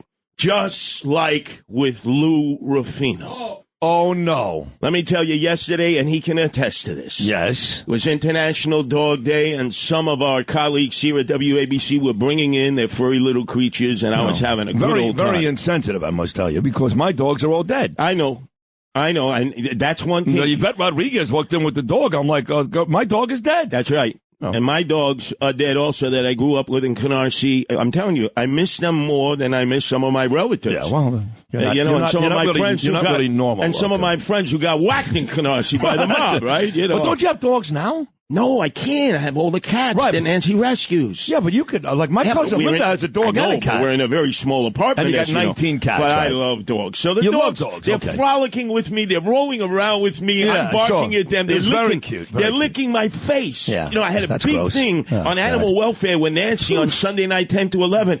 People were calling up like me. When I get a cut, he's trying to eat my grandfather would say, hey, have the dog lick the wound. The wound will heal. I'm begging you, please. No problem at all. Other people were grossed out like my own wife. I'm grossed out right now. Let me tell you something. So here it is. There's Ranger, who is a terrier mix, who was rescued by our own Gina Lola Bridget. The great Gina Bina. I love Gina Bina. Gina Lola Bridget, I call her, because she's got a Greek name. I can't pronounce it. No, it's a very hard name to pronounce. You know, her mother's name is the same name as my wife, Danielle.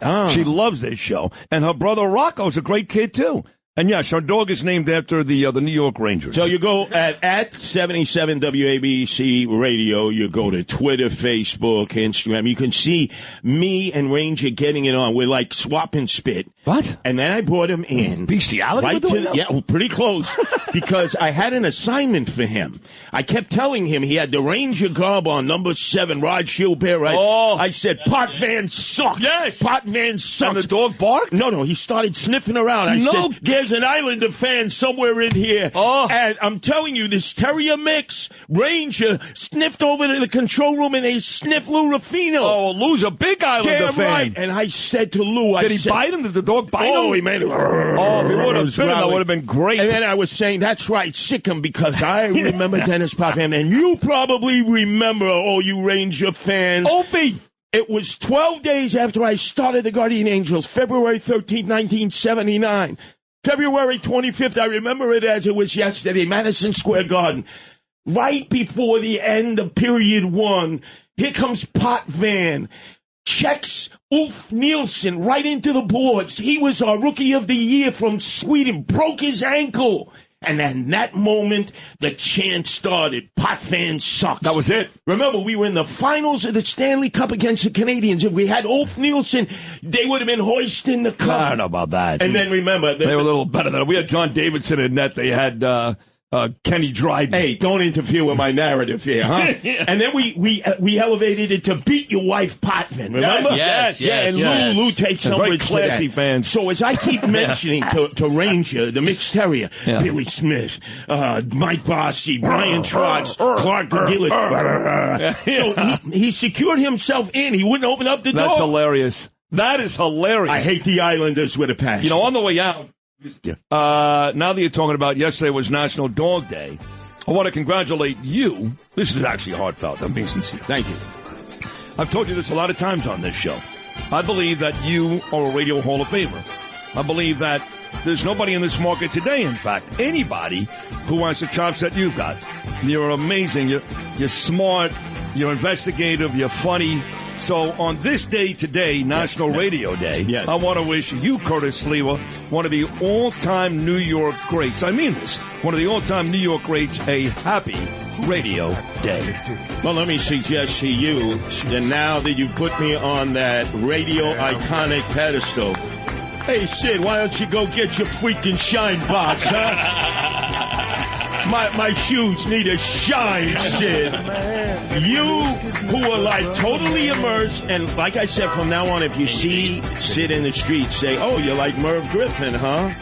George Santos is your home slice on the side only when he dresses up as a drag queen and you close your eyes and then, oh, it's so good, George. Don't tell my wife Danielle.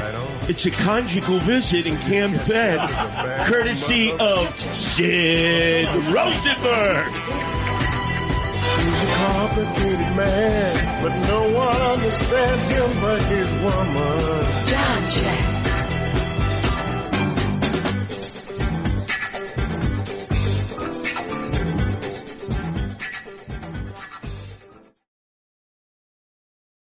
Sid and Friends in the morning. 77 WABC. George Santos. Hey, you know, it's funny, George, you go right to the heart here of me, Sid, and Bernie. At the very end of your biography, it says, in his spare time, George Anthony enjoys volleyball and tennis. Let me tell you why that's funny. You're on this show. Bernie's daughter, Melanie, was a star volleyball player in college, and my daughter, Ava, as we speak, is working on a tennis scholarship when she goes to college. So the two sports that you seem to enjoy on the weekends are the same two sports our two daughters excel in. You know, it's funny. I actually went to school on a volleyball scholarship. You did? I did, yeah. When I was in Baruch, we were the number one volleyball Did you graduate team. from Baruch? Did you graduate from there? Yeah. So did I. I did. So did I. Oh, very cool. So, great school, great institution. Very liberal, but very good professors who don't show their bias, which is very interesting. But that's a whole nother conversation. But it's funny that we went to play against Harvard, Yale, and we slay them. We were champions across the entire Northeast corridor. Every school that came up against us, they were shaking at the time. And it's funny, I was the smallest guy, and I'm 6'2". We had on our block alone, there were 6'7", 6'8". These guys weren't jumping; they were just stretching their arms up in the air. Yeah. We were animals. All of us should have been playing basketball, but we chose volleyball because it was easier.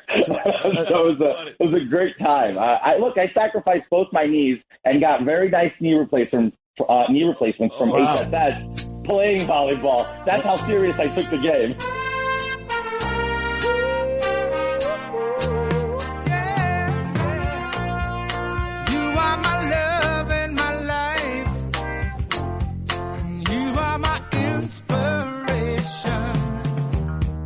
Just you and me,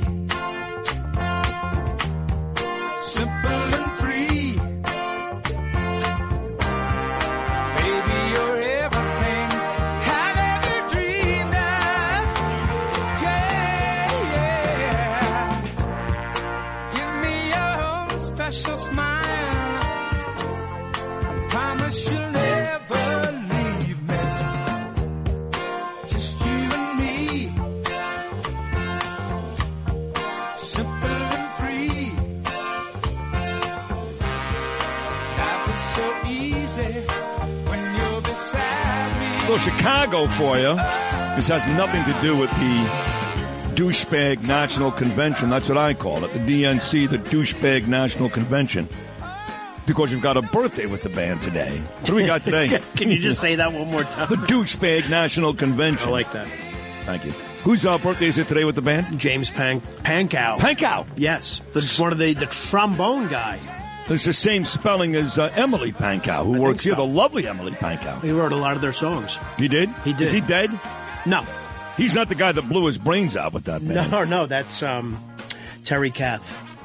What's his name? Terry Kath. Terry Kath, that's right. Terry Kath, yes. He was the guitarist. Okay. Yes, he thought his gun was not loaded, and I think he was a little overserved at that moment. You would think so, He carried a gun, though. He would on his hip, and he would just... So did I, miss. Sad. Yeah. I don't know. I could say something, but I won't. No, I know. A quick hello to our friend Deanna Herman listening right now. Human, I guess. That's how she pronounces it. Deanna's listening right now, as is all of New York, because what else are you listening to? I guess you can listen to Boomer this morning talk about the Mets. I mean, we did you a favor last night, Alec. We actually put your Yankee team back in first place. And I appreciate that. Yes. What about anything I've said has made me sound not grateful? I don't even know what you said. You came at me. You came at me pretty hard just then. I did? I don't know. It just sounded a little combative. That's Maybe all. you're just a little too sensitive. You're right, probably. But the Mets, the Yankees now have a half-game lead on Baltimore. That they do. Yankees play tonight, and the Orioles are back playing the Mets. Yeah. My friend Deanna's a big Ranger fan, so. Good. Pete Morgan is the Ranger ticket guy, although, I think I may have hurt my chances this morning of getting back there. Oh, my God. Well, after I get done talking to Tacopina later, you may be frozen out for a while. Jeez. Your two biggest sources may have dried up, bro. Talking about frozen out, and you and Tacopina are both very good to me throughout the regular season. I love you guys both. But one of the greatest moments I've ever had at any hockey game was not this season, I think it was the season before when you took me and Gabriel to a game. Oh, it was Patrick Kane's debut. Right. And you had the seats on the ice. On the glass, yeah. And Bob Gelb at WFAN kept texting me, I see you on television all night. Right, yeah. It was Kane's debut, and another year we were going to win the Cup, but something happened, No. What happened? Swing and a miss. Yeah, swing and a miss.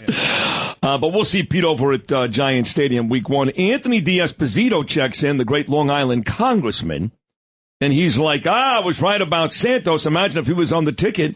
And there's a part, and I like Nick LaLota a lot. He's out in Suffolk County. He's a great congressman. He's a terrific guy. But there's a part of me that wishes Santos was on the ticket. I know that makes Peter King angry and probably Joe Cairo and D'Esposito, all those guys. But I found Santos to be entertaining. What can I tell you? And he's going to go to jail for it. So, I mean, where's everybody's sense of humor these days? We listened to that soundbite. That one thing was factual. He may have gone to Baruch, though. That may have been I don't even know if that's factual. I don't know. You can't believe anything. You can't believe anything other than you were sucking up to him. Well, no, I like him. But the Democrats, they're no different. Did you hear last night? Joe Biden actually said Harris is doing a good job with the border. Oh, God. That's a bigger lie than George Santos being a good volleyball player. True. He said that he actually said last night that Donald Trump, this is from Biden, Donald Trump is lying about crime. Lying about it? I mean, you live in Jersey. It's a nice place. But you've got an apartment now in New York City. Mm-hmm. You're here a lot, especially during the Ranger season. Mm. You're walking around the streets. Yeah. Are you not disgusted? In parts, yeah, absolutely. Yeah. I thought it was coming back, and Zelnick and I always been trying to be real positive about it. Yes. But I think it's been slower to come back than we thought. That's been kind. Jesus, the Upper East Side. It's people getting hacked and raped, and Jesus, what's going on? And that's the one area you thought you were okay. Exactly. Upper West Side has always been kind of skeevy. It's where the poorer Jews are. The richer Jews are on the Upper East Side. But the Upper East Side, I mean, they have robberies all the time. They walk into restaurants with guns. I think we're doomed. Yeah, thank you. Steve Sharippa right there. I think we're doomed. But I don't miss living in the city even a little. So the only time I miss it is when you and I are done with the Ranger game. Yeah. You're going back to your apartment 8 blocks away, and I have to get back to Queens. Right. Then I miss it. The inconvenience is a pain. It's a pain in the ass. Yeah. The Knick games, the Ranger games, even getting back and forth to work. Yeah, and dinners when you're out to dinner. Yeah. Well, or events. I say no a lot now to a lot of stuff. Like, I get invited every night somewhere because I'm a major superstar. And I'm good looking, I'm fun, the whole thing, Okay. It's fine. But I have to say no all the time. I'm very grateful all the time. Yeah. You get things. I'm humble. Yeah. I'm a very humble guy. But I just can't do it. I'm tired, You know how that is. I will say you look good today, and that's a nice sport coat. Thank you very much. Digging that. This is not a Joseph Abboud or a garage coat. Oh, where'd you get that? Century 21. Oh, geez, you're cheating on the garage coat. Well, this is about 7 years old. It looks good, right? Not bad. Thank you. You look great, too. All right, the gay hour is over now. Now we're going to come back to our regularly scheduled programming. That looks good on... No, I think that looks better on you. We'll be heading back to our apartment in Chelsea by the end of the show, 21st and 8th. Have you gone to the Upper East Side? Really? Wow, that's crazy. Wow. We got Tom Sullivan, my dear friend Tom Sullivan, running once again for Assembly. He won last time. He beat Stacey Pfeiffer Amato, but she cheated. She cheated, and she stole the election from Thomas. We're not going to allow that to happen again. So he's here. And, of course, he's part of that great Sullivan family. Michael Sullivan, his brother, and others that own Brennan and Carr, the legendary roast beef restaurant on Avenue U and Nostrand Avenue in Brooklyn. Tom Sullivan coming up next. But first at 7:48 on your Tuesday morning, the best traffic guy in the business, Joe Nolan, once again. Good morning, Joseph. And if they freeze you out with your tickets, you can always come with me to Devil Games. No chance, Joe. I've got my Devil season ticket down on the first level, about 10 rows off the ice. If you want to come. Yeah, I think. Let me say it this way to you, okay? I would rather walk in Rapa this morning with a shirt that says "I'm a Jew." You get on the train, come right on out to Newark, you walk a block and you're there, man. It's great. It's awesome. Worse than getting on the train with Ranger fans. I couldn't think of anything. I mean, I can't. I'm trying to think what would be worse than going to a Devils game. I can't think of one thing worse. New Jersey Transit trains, Newark Penn Station. What's can't wrong be with New you Jersey guys? Transit. Are they still like 4 hours delayed every morning? Yeah. Joe, you're coming with us. You, me, Sid. I'd go to a Ranger game, yeah. But we got to take them to a Ranger Devil Rangers game. Devil. Right, at obviously. the Garden. Right. And make sure you wear your best Devil gear. Right. Oh, I got it. So we can bloody it up by the third period. I'll wear my Mel Bridgman jersey. I have a Mel Bridgman jersey. Mel Bridgman. That's a good one. Big C on it. Captain. He was a captain back in the 80s. I remember that, yeah. At least you didn't have to go back too far. Yeah. Hey, listen. Yeah, you know what? You know what that was? That was right before our 3 Stanley Cups. I was going to say, that's where he's got his feet. I mean, you got 4, but that was 100 years ago. 100 years ago. We got 1. He's got his beat. The Devils have won 3 most recently. No, I have you beat. No other team has won. No, but that was 100 years ago. I don't care. Nobody if it cares. was 500 years and nobody ago. cares. Yeah. They played football with leather helmets when the Islanders won their Stanley Cups. Right. Abraham Lincoln was the president in the 1860s. Thank you very much. Still one of the great presidents of all time. Luke won 1 since the beginning of World War II. 1. Oh, easy now. 1 in 80 years. That's How about right. the time? 1. Entertaining and informative. This is Sid and Friends in the Morning. 77 WABC.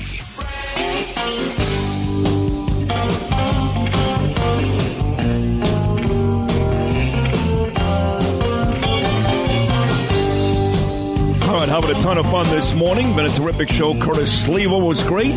Pete Morgan, Mr. Peerless Spoilers, live in studio. Still to come, Rich Lowry, the editor of the National Review. He's really good. He's coming up at 8:15. The tremendous columnist of the New York Post. They don't come better than her, Miranda Devine. She'll be here at 8:45. The lovely Caitlin Sinclair. She is with Charlie Kirk's group. She's in Chicago, and she's going to report live for me from the DNC today, tomorrow, and Thursday. So Caitlin will call in at 9:15 and making her debut on Sid and Friends in the Morning. She's on Fox News all the time. She's got a big Style Across the Aisle show coming up. Skye Ostreicher makes her debut coming up at 9:30. But sitting right in front of me is a dear friend of mine for 40-plus years. But he's actually Lisa Orban's client. That's right. Yeah. He's Tom Sullivan, and you know the story with Tom Sullivan, how he won. He beat Stacey Piper Amato. He was up hundreds of votes, and of course they found a way to steal it, and they stole the election. And I don't dislike. I don't even know Stacey. I have no reason to kill her. I don't even know her. I see her at events with Joanne Ariola. I'm not big fans of either one of them. I know you are, but I'm not. But I have to call it the way I see it. Tom Sullivan won, and Stacey Amato comes from a political family, politicians and judges, and they cheated. They literally cheated. What Trump complains about, what Kari Lake complains about, it actually happened to Tom Sullivan. So he's doing it again. And this time we're going to win by such a large margin, they're not going to be able to cheat. And he looks like $1 million this morning. Beautiful suit, has a tie, has a pin. Let me just tell you, folks, this man served in Iraq, Afghanistan, and Kuwait, all 3, and happened to be at the World Trade Center on 9/11 and dragged bodies out of the building. He saved lives. This is all true. It's not a movie. And fat Stacey Amato, sorry, she's running against him. What has she done exactly? Nothing. None of that. Well, so I'll get in trouble for calling her fat, but I don't care. Here he is, my dear friend Tom Sullivan. Thomas, good morning. How are you? Good morning. Great to see you guys. I was hoping Curtis would be here. He is. I see him in the hallway, but in the studio. No, you can't. Curtis is perfect at 7:15. Yes, he is. If he comes on more, it becomes an issue. Catch him all the time. One of the things you guys might not know about me is I'm a graduate of the FBI Citizens Academy. Oh, boy. And one of the things, we do is advocate and talk about the programs and all the good things the FBI does. Yeah. And let me defend Curtis for a second, because I'm not picking. No, I know, but you know I did. I got angry. The first day in Milwaukee, it was a Monday, my first show from the convention, and I kicked him out of the studio, basically. Yeah. I was angry because I know a lot of guys, FBI, Secret Service. You know George V. upstairs. He's a tremendous guy. He was a great FBI guy. And your brother Russ, who's on this show quite a bit, great Secret Service guy, 23 years for Bush and for Kerry. So I love the rank and file. So I was angry when Curtis came on day one and made it sound like some crazy conspiracy theory. But I got to tell you, to be honest, it's been a month, and we have more questions than answers, and it looks like Curtis is right every day. I'm not taking a shot at the FBI. I still think the rank and file are good people, but you have to admit, Thomas, and your brother Russ, both the FBI and the Secret Service look awful, awful. So absolutely, and it starts from the top. And when you give time and space for people to speculate and come up with ideas, and you don't communicate clearly and be honest and upfront, none of this is top secret stuff. None of it is going to impede an investigation. You come out and you answer the questions truthfully, upfront, and give them what they want to hear. Otherwise, people will make their own narrative, and that's what they've done. Well, you have to admit, Chris Ray did not do what you just talked about. Terrible. And the other one, she's already resigned. Cheadle. Yeah. That's why she resigned. And she had a lot of pressure for her to resign. Be upfront and represent your organization non-politically. Otherwise, you will give people the opportunity to go down that conspiracy road. Right. You're right. It gives breath to it. So when you're out there in Queens and Long Island, wherever you are, campaigning, and you stop by the house, in fact, just last Saturday, you had a busy day that day. I saw you with my friend Joe over at Lenny's. Celebrating the 50-year anniversary. Street renaming. Yeah, they renamed the street after him, yes. Yeah, that reminds me, too, they renamed 108th and the Beach Block after Ava Conklin. You saw that? I was there. Yeah. Oh, you were there? Yeah, I've become very friendly with her father, Matt. You know, he texts me every day. He loves this show. He's been on the show. Made me cry. And Ava was killed by some out-of-control kid driver who should be in prison, but he's not. So they renamed the street after her this week. But when you're around Queens and all these places, do the people know, do you make it clear that you support Trump, or is that something that a lot of Republican candidates kind of stay away from? So, not Republican candidates, right? They don't stay away from it. But you have, in my district particularly, you have a lot of working class people, moderate Democrats. They are not happy what's happening, right? The quality of life, the crime, the immigration issues. They are not happy with the policies of the Democratic Party. But those are the people who would say, don't give me a reason not to vote you or vote for you. So those people might say to me, just stay away from Trump and you got my vote. Right. Right. Republicans kind of stay quiet about it. Yeah. The base, they're all in for Trump. Yeah, because even I remember last year, Mazi Phillip, who's become one of my best friends, I love her, but she got some criticism because she wasn't enthusiastic enough about Trump. And then afterwards, they're always very enthusiastic. But I do notice that, and I'm starting to think it is part of a strategy that you guys out there trying to maybe steal a swing vote, try to stay away from that because it could be toxic. See, I love them, so I couldn't control myself, but I'm not running for office yet. Right. So the reality is I'm running for a local state office. Right. So we focus on local state issues. Right. These are the issues that it will impact the people in my local community. So when they start talking, look, I could talk all day about the border, immigration, pandemics, events in Israel and the Middle East. All day long. I can do a semester. That has nothing to do with Cross Bay Boulevard. Right, exactly. And Howard Beach and Ozone Park and Far Rockaway. So what are the major issues in those areas? Crime, by number one, is the biggest issue, right? So you had Officer Diller shot and killed and murdered down in the most eastern end of the district. Then you had multiple shootings up in the Ozone Park area, kids being shot in the playgrounds. And then you have the everyday stuff.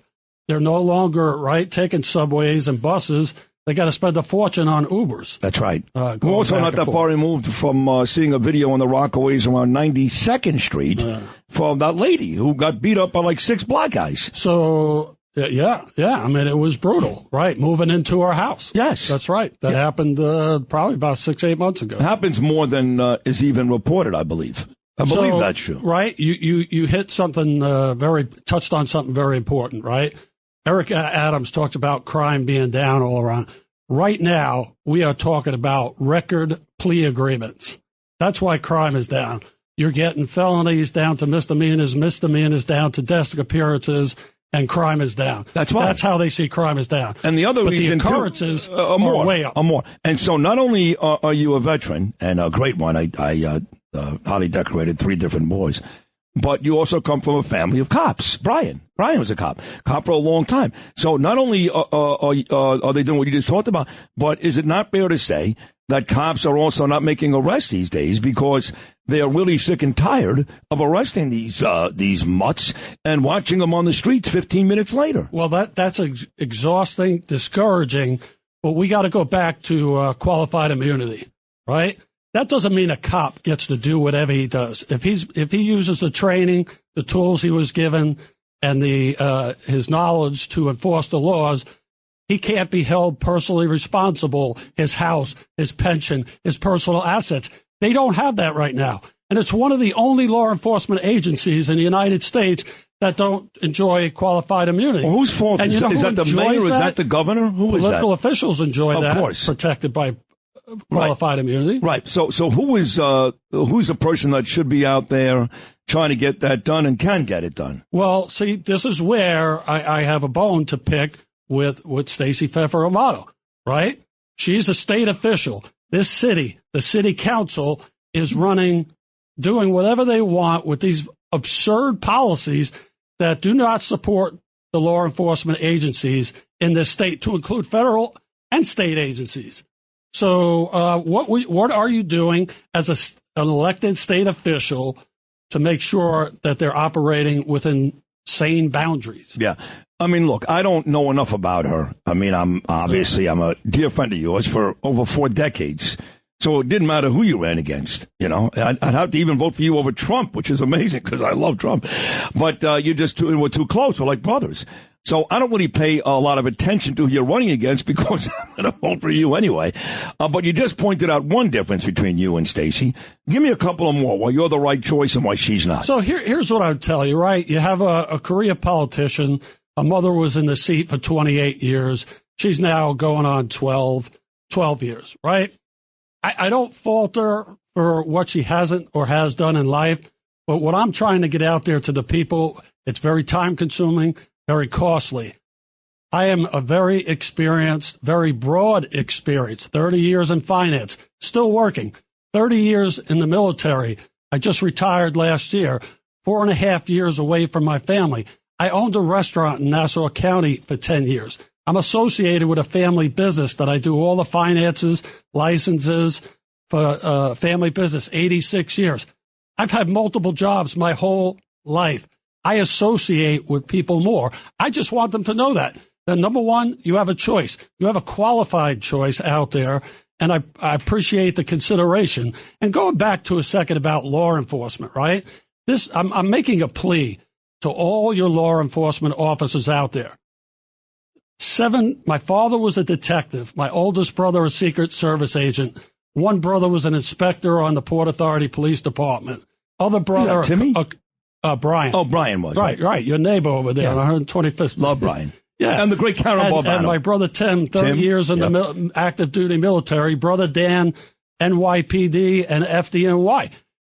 This family has served this country, this state, and this city, and yet I can't get the support of the law enforcement agencies. It's completely frustrating. Well, who's getting the support? And She is. I'm making a plea to all your rank and file officers out there to please give me fair consideration. Hold on. Are you telling me that they're supporting her? That's correct. Why? You know, there's no other Republicans in Queens. I don't have the answer. They always tell me I'm a nice guy.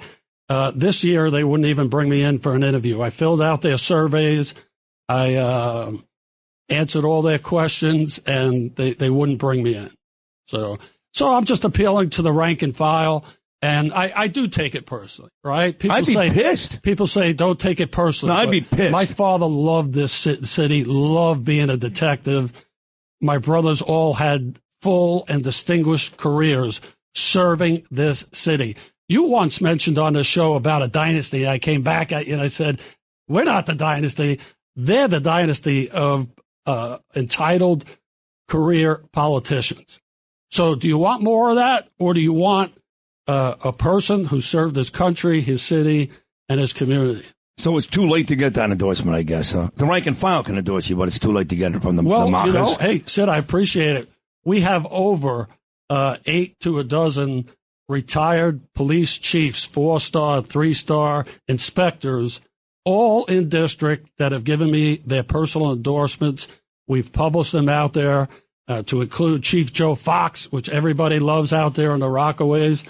And him and Dad used to sit in my father's office in the house and talk for hours. Oh. But that's what my father did. He loved loved talking police stuff. Father. I love so your father. That's my plea to all the law enforcement agencies out there. And of course, I mentioned my brother on the FDNY. You know, so this is a family, to include myself, that has served. And we just ask for, to remember that when you go to the ballot boxes. Here's a great former detective, great cop, who I love. I know you love him too. So do you, Pete. He checks in. He goes, Sid, Tom Sullivan is great. He knows all the real issues. He should be elected for the people in his district. We must dismantle these city council morons. He's upset he didn't get the endorsement. Signed, Bo Dietl. So, Bo Dietl. Yeah. Bo is a last time I saw Bo, we were at the premiere of the Inside Man. The Inside Man. About the Gemini Lounge. That's right. That's right. That was excellent. So you're doing a very good job in your district to galvanizing the Jewish vote. Dov Heikind is on our team now. That's a big deal. You've got me, and even Ina Vernikov, right? Harry Brown, the assemblyman from Nassau County. Yeah, from the 5 towns. I love Harry. Yes, wonderful man. And then you've got even the righteous Gentile Curtis Sliwa. So correct me if I'm wrong, but coming up September the 29th, correct, we're going to walk the streets, aren't we?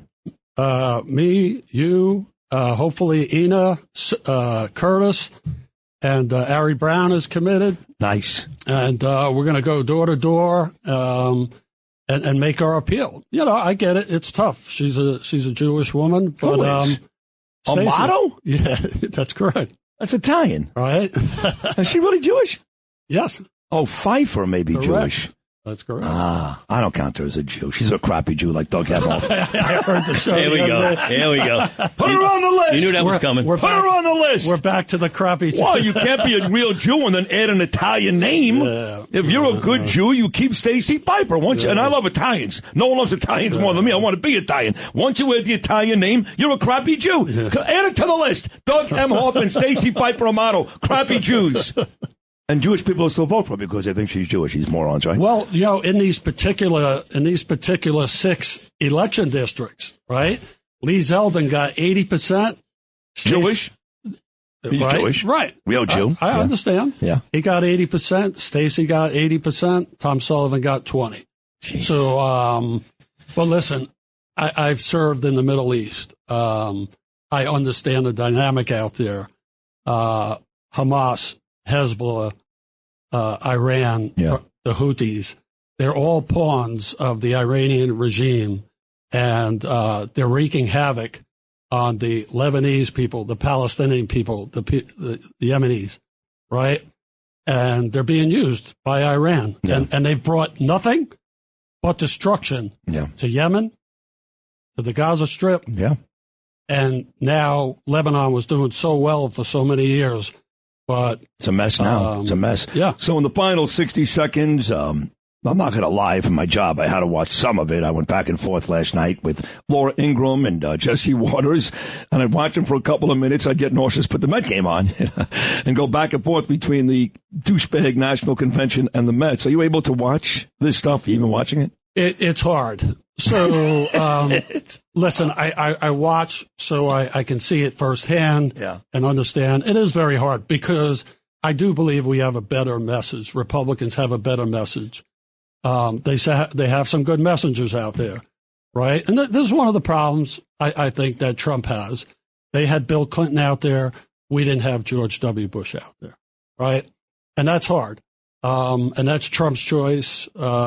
However that went down. Well, you see, what you're talking about is the party being united, right? So we have a former president that doesn't show up because the truth is that former president and his brother, that whole family, even his late great father, was very, very critical of Trump. But here's the difference, okay?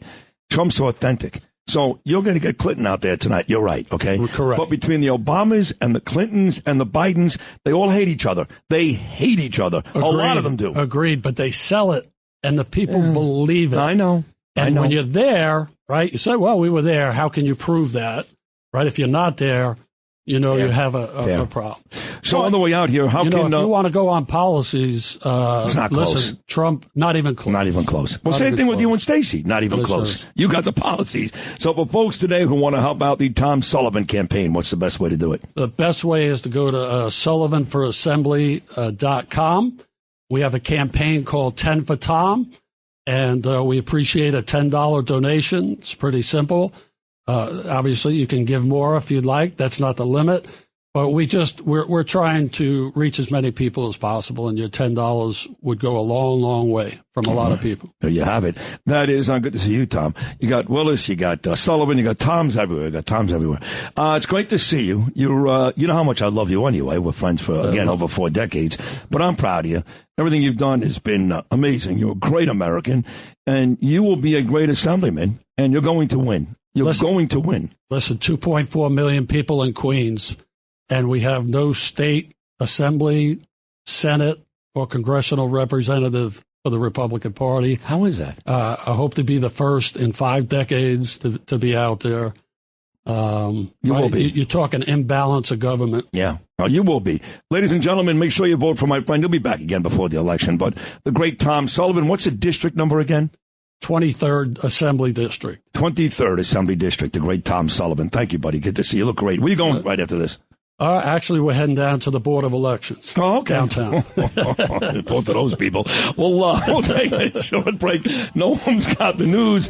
Big 8 o'clock hour. Rich Lowry and Miranda Devine. How about that for an 8 o'clock hour? Lowry and Devine. Special thanks to Tom Sullivan. Pete Morgan just gave him a whole bunch of money. We'll be back right after these words.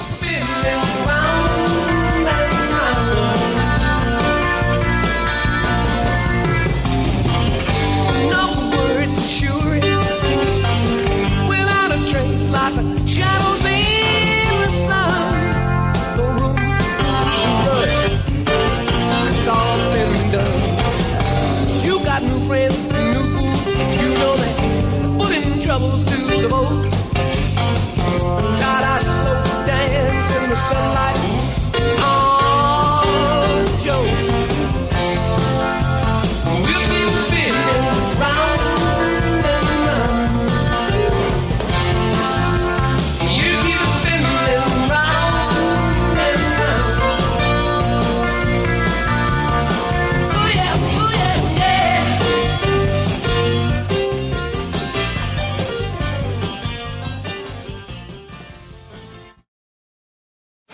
This is Sid and Friends in the morning. But you say he's just a friend. You're my best friend. 77 WABC.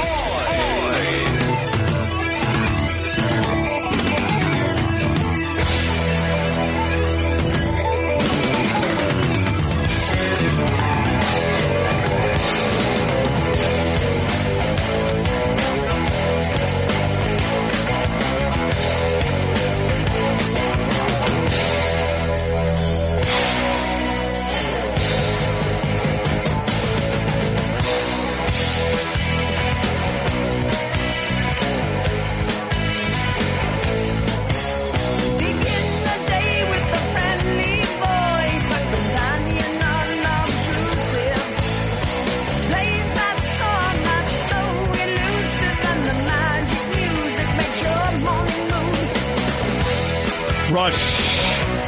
What's the name of this song again, Lewis? Radio what? Spirit Radio. Spirit of Radio. Today is National Radio Day. Happy National Radio Day to you, Lewis, and Justin, Noam, Curtis, all my Joe Nolan, all my great radio folks. There's a big cake with a transistor on top of it in the... Is that true? No. Oh, they should do that. I did wish Jim Kerr over at Q104 and Elvis Duran at Z100 happy radio days today. They're my good buddies. And, of course, they play music on FM channels for Clear Channel, but they're still my buddies. And we don't see each other all the time, but there's a mutual respect. And radio is not what it used to be. We're going to get to Rich Lowry here coming up, Lowry and Miranda Devine, Caitlin Sinclair and Skye, but not what it used to be. It's watered down tremendously. When I was an up-and-coming kid in this business, there were a lot of really great radio guys. I mean, great. It was past Bob Grant. Everybody calmed down. Grant was he was great. He was fine. Calm but down. when I was on the radio, when I started, there was like 20 Bob Grants, 20 of them. It's not like that anymore. It's not. There's a lot of radio stations, especially sports, and there's a lot of folks that just repeat what they heard before. There are very few authentic personalities anymore. There are very few compelling personalities. I mean, I will say this, and you may hate my guts. He's a narcissist. He's a gas bagger. Well, that's fine.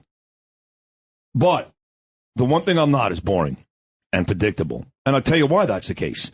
Because when I go from segment to segment, not only do you not know where I'm going next, unless I have a guess, I don't know. And Lou, you could attest to this. Sometimes it'll be a minute before I come back from commercial. You too, Pete Morgan. I have no idea what I'm going to talk about. And then it turns out to be a thoroughly entertaining segment. It's kind of like when you go to the gym, you feel great, you have a good workout. You feel horrible, you have a better workout. Right? Yep. Same thing here. So the authenticity is gone. The creativity is basically gone. If you're not compelling, that's the name of the game. It's not whether you're right or whether you're smart. Oh, that guy he was so smart. So what? Doesn't matter. It's how you deliver it. You have to deliver it in an entertaining and compelling fashion. And there's nobody in this business today that's better than me. And I can never have made that claim 15 years ago. When I'm traveling, I sometimes text you early, 4:30, 5 o'clock in the morning. And I say, I'm going to be able to listen today. I'm going to be on a flight for 4 hours. What do I say? Entertain me. Entertain me. And you deliver every time. Thank you. Now, I don't just say that because you're my asshole buddy of 5 years. Well, we are. But the truth is, the spontaneity, and you don't know. And people who don't see this or hear this, he has no idea what he's going to talk about half the time. I mean, no idea. How many pieces of paper I have here? Typically none. You have one because you got to read a spot or something. Right, I got to read a spot. Typically nothing in front of them. Well, there shouldn't be. I mean, other than the card so I know where to go. I'm not here to bore people to death, to make me, to make you think I'm smart. I don't care. I know I'm smart, obviously. I'm starting to sound like Trump. I'm smarter than her, but that's not what the name of this game is. There was a time, even Imus, for a guy that never went to college, was wicked smart. He was wicked smart. But he didn't, I don't feel like he bent over backwards to prove that to you. He just was. And by the way, he surrounded himself with very smart people too. Charles McCord was brilliant. He wasn't smart. He was brilliant. But then you had the guys who were fun. Lou, Bernie, Sid. But there was a time when there were 20 of those guys. When I was at FAN, for example, these were all legitimate Hall of Famers. Don Imus, Mike Francesa, Chris Russo. Where are you going to find that today? You can't. You can. And everybody seems to think they know what they're doing because, they make this point about Trump or that point about Adams or that point about, Daniel Jones or that point about Jalen Brunson. And all they do is yell and scream and say the same thing over and over and over again. That's all they do. Yeah. And it's just not great radio. So I'm going to take this happy Radio Day, National Radio Day, and wish all my friends the very, very best, but use it as a reminder to tell everybody, which is unlike me, here we go, I'm the best in the business, and it's not even close. Not anymore. I don't care! Except for him, he's better. He's paid more. He is better. Christopher Mad Dog Russo. We'll take a short break. We'll get back. We'll talk to Rich Lowry. Pete Morgan's out of here. We love Pete Morgan. Peerless Boilers, tankless water heaters. They do build the world's best boilers, and he may very well be the world's best guy. We love you, Pete Morgan. Coming back right after this. Yeah, you honestly. One likes to believe in the freedom of music. But glittering prices and endless compromises shatter the illusion of integrity, yeah.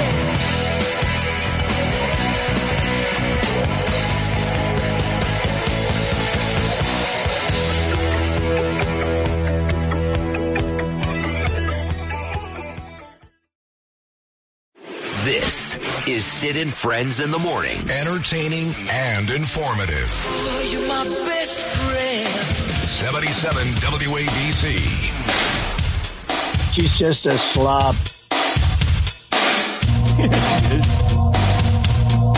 8:38. Tuesday morning, Rich Lowry is the editor of the National Review, but he's on Fox News a lot these days, which I happen to enjoy. And last time I saw Rich, was in the airport in Milwaukee, and he got out that day, and I didn't. I know Rich got a kick out of the New York Times article about, well, me and Trump and a bunch of others this weekend. Here's our good friend, Rich Lowry. Rich, good morning, buddy. How are you? Good. Yeah, we have something important in common. We both think George Santos is funny and charming. I know. I'm not going to be visiting him in jail, but I do. What can I tell you? I'm not going to defend whatever he did wrong, and neither will he at this point. We always do until it's indefensible. But I do like the guy. He is charming. You saw the New York Times article this weekend, Rich, and you write, of course, you're the editor for the National Review, and somebody said to me, the New York Times is a liberal rag. We know that, but a lot of folks still read it, and you're in there, your show's in there, so who really cares what they said? It's just good to have you in that column. How do you feel about that? You agree with that? Yeah. I think it's good to be included, and it's good to have their condescension. If they're not condescending towards you, you're not doing your job right. And the idea that this is a low difficulty show, other shows that just asked me about polling, you might come out with, Rich, name everyone who's been a manager of the Yankees and the Mets. You come up with hard stuff, Sid. So this is not an easy show. The New York Times is wrong yet again. There's only 5 of those men, It's funny you bring that up. There's 5 of them. How many could you name? I meant to look this up before saying it. Obviously, Casey Stengel. Correct. Joe Torre, Yogi. 3. Then it gets hard. Is it like the most recent one? Very recent. Oh, Buck. Very good. Yeah. And you're missing one. So who's a 5th? Is it was it a former infielder or something? No. Not Trevino or no. His first name is a huge city in the state of Texas. Oh, Dallas. Dallas, what's his name? Dallas Green. So those are the 5. Green. Those are the 5, yes. They managed both the Mets and the Yankees. That was the 90s? Yes. I think it was after Jeff Torborg or something like that. I don't know. So they there you go. That was hard. Right. What do you mean low difficulty? What, are you kidding me? Yes. I mean, look, if Trump is on the show, I ask him all the questions that need to be asked. The only difference is, and this is where this write-up of the Times is a moron, when he goes on these liberal channels, they answer the question for him, they beat him up, and then by the time he talks, it's over with. I ask him the same exact questions about the same exact points, but I let him talk. I don't set it up by going, Mr. President, your abortion thing is horrible.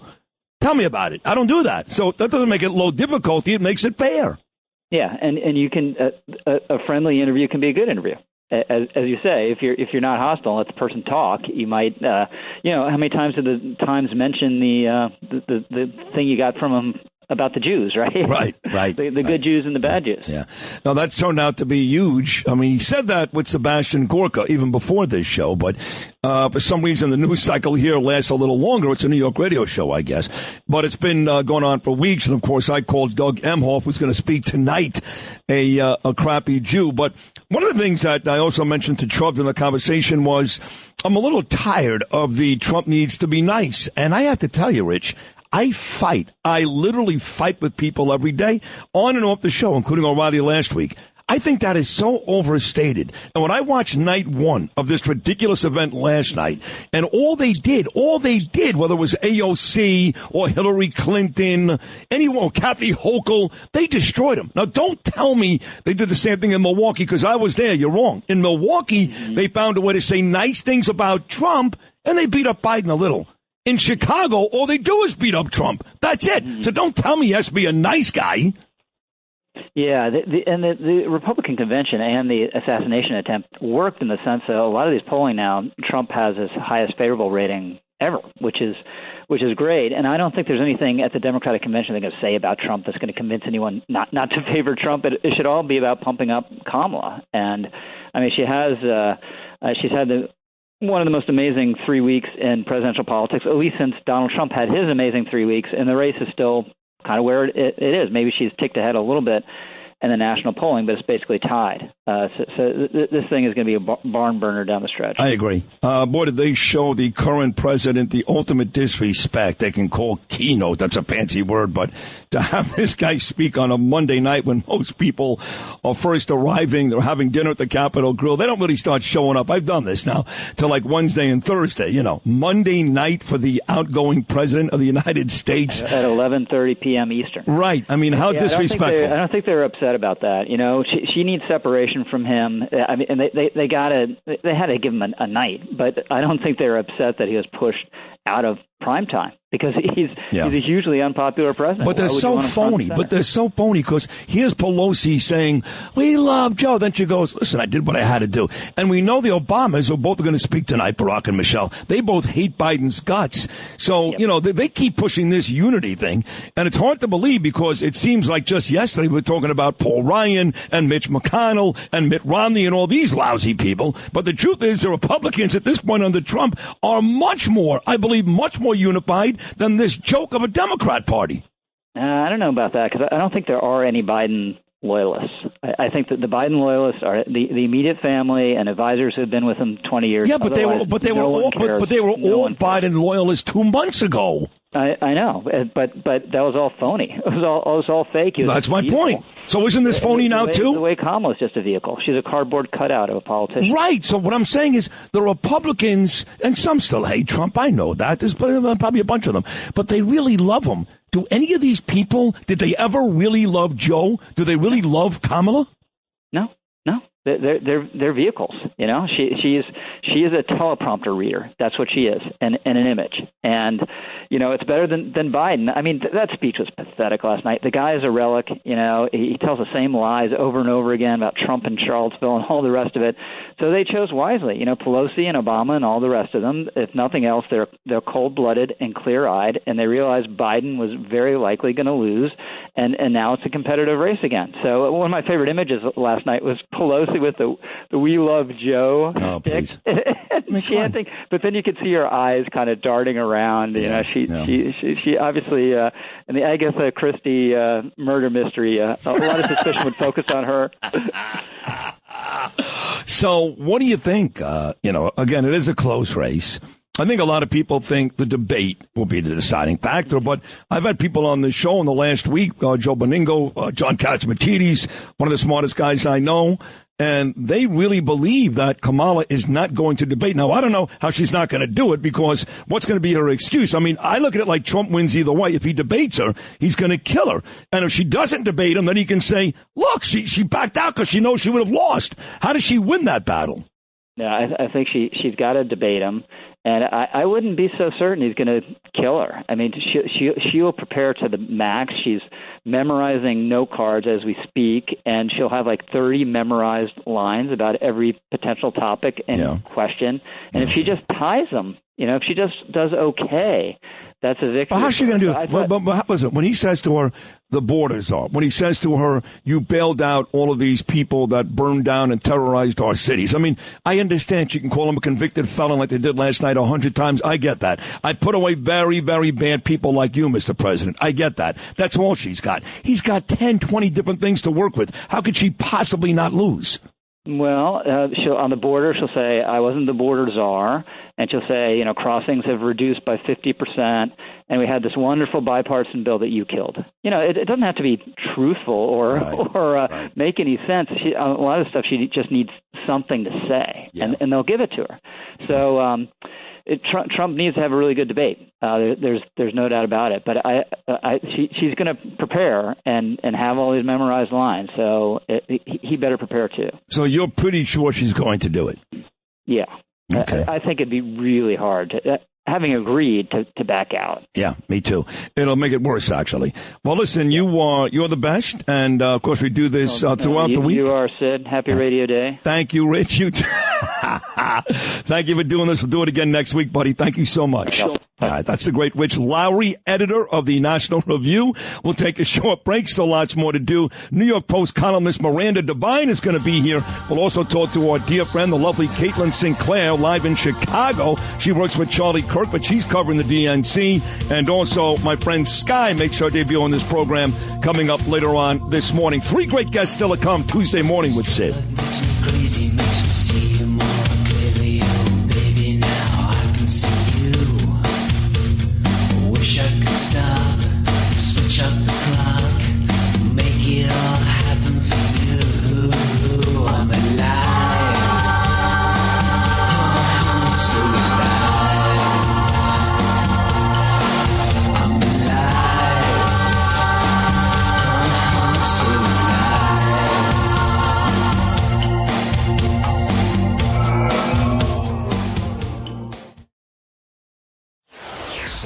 77 WABC. This is Sid and Friends in the Morning. No, I get by with a little help from my friends.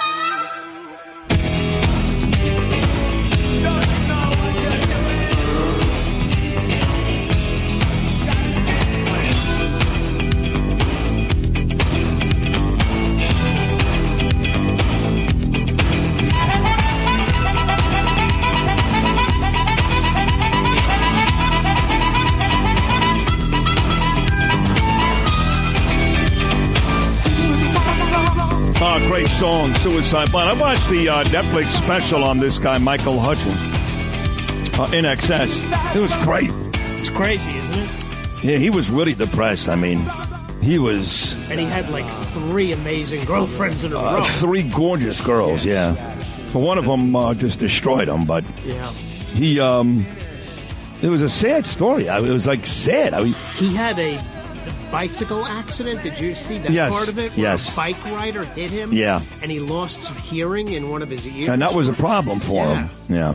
But the band was great, and he was great. Amazing. And you would have thought, in excess, that he would have had a great life, but he really didn't. And they owned the world for a while. The world. Yeah. How old is he when he killed himself? I would guess 40s, but maybe I think the 40s. Maybe no, he was in his 40s, I think. But when he died, they said he killed himself. He hung himself trying to cut off his air supply before orgasm. And they said it was a sexual thing, but they didn't put it that way in the Netflix documentary. They're like he killed himself. He, the father and the. Maybe they didn't want to include that. Maybe it was embarrassing. I don't know. But it was during. Also, I think he was having this affair kind of with Bob Geldof's ex-wife, Paula Yates. I think they showed that. Yeah. Right. Yeah. And so there was this big thing going on, triangle. He was with another girl, but then he was with Paula Yates too, and they had a baby. But there was a one he still. Yeah, that was the baby. That destroyed him. Paula destroyed him. She's the one. Yeah. It was crazy. Crazy. And of course, we always play Australian bands when the world's best columnist, her and Goodwin, Miranda Devine from the New York Post comes on because she's Australian. And she's here right now. The great Miranda Devine. Did you see that Netflix special, Miranda, on In Excess? Good morning, Sid. No, I didn't, but I know the story very, very well. And look, I think that the Netflix special may have gilded the lily on his death because the police, I think, were inconclusive about whether it was a deliberate suicide or an accidental death, as you said, doing some sort of weird sexual practice. So, and, he had a child, a baby, with Paula Yates, Bob Geldof's ex, and I think there was a story that it was the Ritz-Carlton in Double Bay in Sydney, and this was in late 90s, 1997, and one of the other guests in a room nearby said they heard shouting beforehand, a male voice, and he was alone in the hotel room. And look, Paul Yates doesn't seem to think that he had any sort of suicidal intentions, and he certainly didn't seem that sort of guy. Yeah. No, it's, you're right. You're all over it. Miranda Devine, she can talk about Hunter Biden. I mean, wow. Go watch it, though. You'll enjoy it because clearly you're up on the whole thing. You're an Australian. You know all about that stuff anyway, but I think you'll enjoy it, even if they did, as you said, kind of gilded the lily just a little bit. It's funny. I was watching Fox News last night, and I couldn't watch it for long. I'd watch it for like spurts because I'd get nauseous. 10 minutes, I'd see these. It's a very ugly crowd. We're much better looking people, the Republicans, I can tell you that. So the people were ugly, and it was dead in there. Didn't have the same energy that we had in Milwaukee. So I'd watch it for 10 minutes. I go watch the Mets. I come back for 10 minutes. So I'm watching, Laura Ingraham and I'm watching Jesse Waters. And at least early on, before they started speaking up on stage, people like AOC and Hillary, they spent a lot of time, Miranda, talking about what your latest column talks about, which is what a horrible place Chicago's become, one of our great cities, and how apropos that the Democrats who helped destroy that city, like our city here in New York, how apropos it is that that's the city they're using to house these idiots. It's so true because there's been almost 100 years of Democrat rule in Chicago. Beautiful city. I went to university there. But it's just gone to rack and ruin because, especially in recent years, they've had a couple of really bad mayors. The current one, Brandon Johnson, is pretty much a Marxist. He was the head of the teachers' union there, which is the most militant union in the country. And they're wanting a 50% pay rise for their students, even though the majority of them, 75% of them, can't read and write at the proper grade level. So it's a tragedy. And as for, there's something like one person shot every 2 hours in Chicago. One dies every 17 hours. Mostly the victims are black in the south side of Chicago. But, you know, there are rampages through the Magnificent Mile. It's just tragic to see what's happened, but it is a taste of what happens to Democrat cities and what Kamala Harris and Tim Walz want to inflict on the whole of America because they have the same crazy radical left policies, particularly being very weak on crime and, of course, the illegal migrant crisis, which the borders are is responsible for. The borders are. We're going to take a quick break, Miranda. I got to get these spots in, but I want you to stick with me for a couple of minutes because the borders are says, well, I was never the borders are. You know, all this talk about the debate between her and Trump, and I say, how could she possibly compete? And the answer is, well, she'll just lie. And they're off to a good start lying already in Chicago. So we'll take a short break. When we come back, the absolutely terrific, the great columnist from the New York Post, my dear friend Miranda Devine, is coming back right after these words.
WABC. This is Sid and Friends in the Morning. No, I get by with a little help from my friends.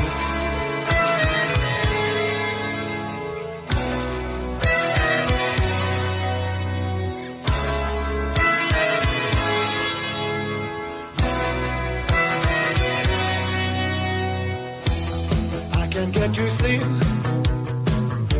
I think about the implications of diving in too deep, and possibly the complications, especially at night. I worry over situations I know we'll be alright. Perhaps it's just imagination. Day after day it reappears. Night after night my heartbeat shows the fear. Ghosts appear and fade away.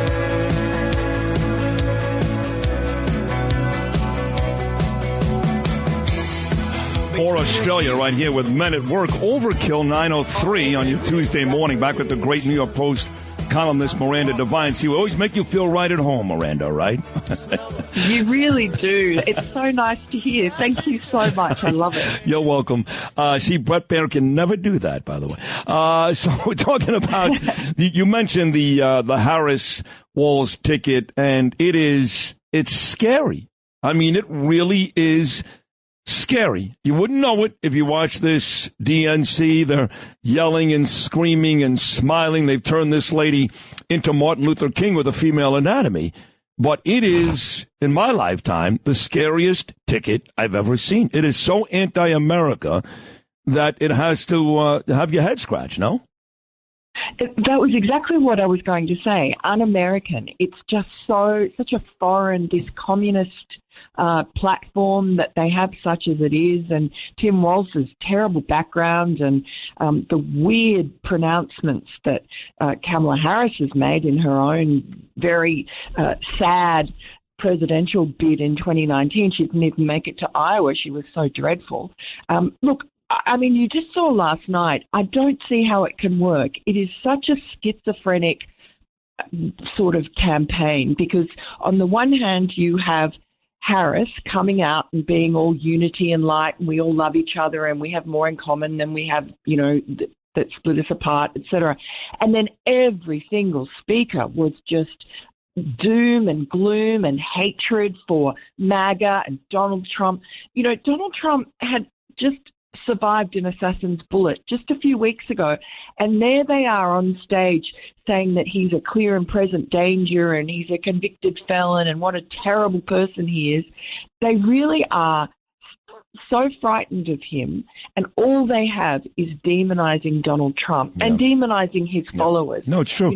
Us too, right? Half of the country. Yeah, me too. No, they say horrible things about me, but I got to tell you, Miranda, I look at the polls, and it's close, right? Either person can win. But she's winning, and, I'm hoping that the debate, he just puts her away. That's the end of that. But, the one constant criticism, which I can't stand, I disagree with it. I'm on the record saying I disagree with it. The constant criticism is he needs to be nicer. He needs to be more focused. Don't talk about her color. Don't call her stupid. And I got to tell you, when I'm watching the DNC and guest after guest, speaker after speaker spends their whole time on stage killing him, calling him a rapist, a convicted felon, I got to tell you, how do you expect the guy to react? I think that's way overstated, but that seems to be what Republicans feel, that he's going to cost himself the own race. Yeah, I mean, look, it's a fine line, isn't it? He has to be upbeat and hopeful and optimistic, and just remind people of the good times under the last Trump presidency. But he also has to remind them, not that really any of us need reminding, of how terrible Biden and Harris have been for everybody in this country. And I think he's very good at doing that. I mean, he points to the border in particular, and to the economy, and it doesn't take a lot. And look, J.D. Vance has turned out to be a really good attack dog. He's pretty focused. I'm glad you said that. I'm glad you did it that way. You said he's turned out to be, because I'm going to be honest. I said this on the day one. I didn't like it. I wanted Rubio. I wanted Stefanik. I'm like, this guy's going to kill us in New York, his abortion stance. But I'm glad you put it out that way, because I love him now. He is a million times better than the Democrat Joyce Walls. And watching him again on Waters last night, he is turned out to be terrific for Trump. He's absolutely brilliant. Every single word that comes out of his mouth is finely honed and targeted. And he's just so smart. And I think he's going to be a great asset ultimately in this campaign to Donald Trump. And so I think that, Donald Trump can just leave a lot of the attacks to J.D. Vance as they get more comfortable with their relationship, and just be, Donald Trump, what a funny, generous, warm-spirited person he is. The people who are close to him, his family, they all adore him. You can tell that in the fact that he's got these 5 very well-adjusted adult children, these grandkids, including that fabulous granddaughter who's such an amazing golfer who spoke at the RNC convention. Yep. And that's, I think, the side of Donald Trump that a lot of people don't see. His supporters know it, but I think independents may just see the negative sort of caricature of Donald Trump as an ogre that they see in the media. Well, that's how the media portrays him, but you couldn't be any more right, and I do know him. And I am with his family a bit, and I'm very close with Eric and Lara, and they're wonderful people. They are wonderful people. He's a super guy. He's got a great sense of humor. Like you said, he's a very nice guy, but he's a fighter. He's a Queens guy. That is not going away. If people think all of a sudden he's going to tweak it, he's going to hone it, he's going to become closer to Winston Churchill than Rocky Balboa, it's just not Trump. That's not why he won the last 2 primaries.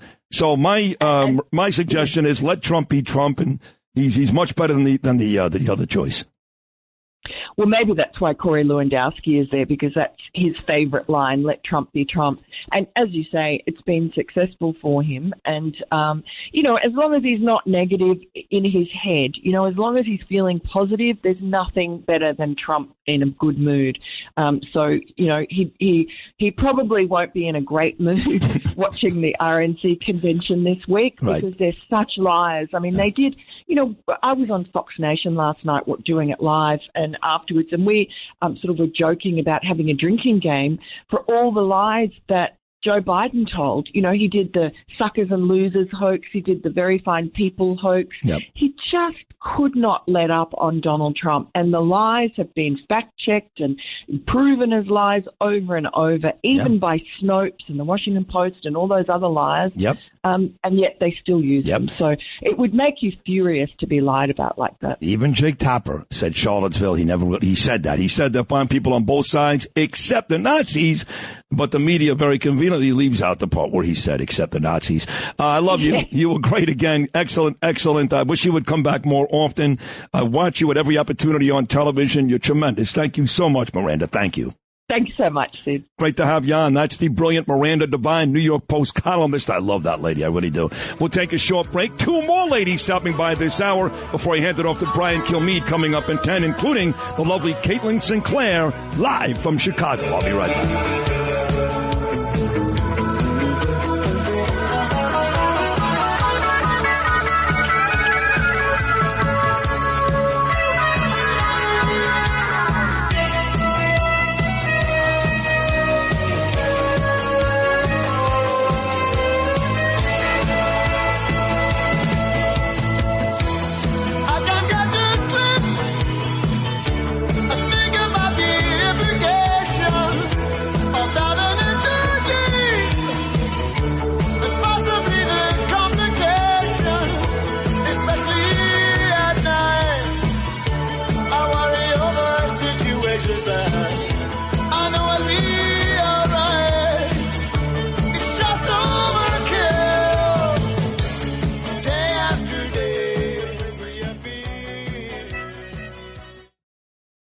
Entertaining and informative. This is Sid and Friends in the Morning. 77 WABC.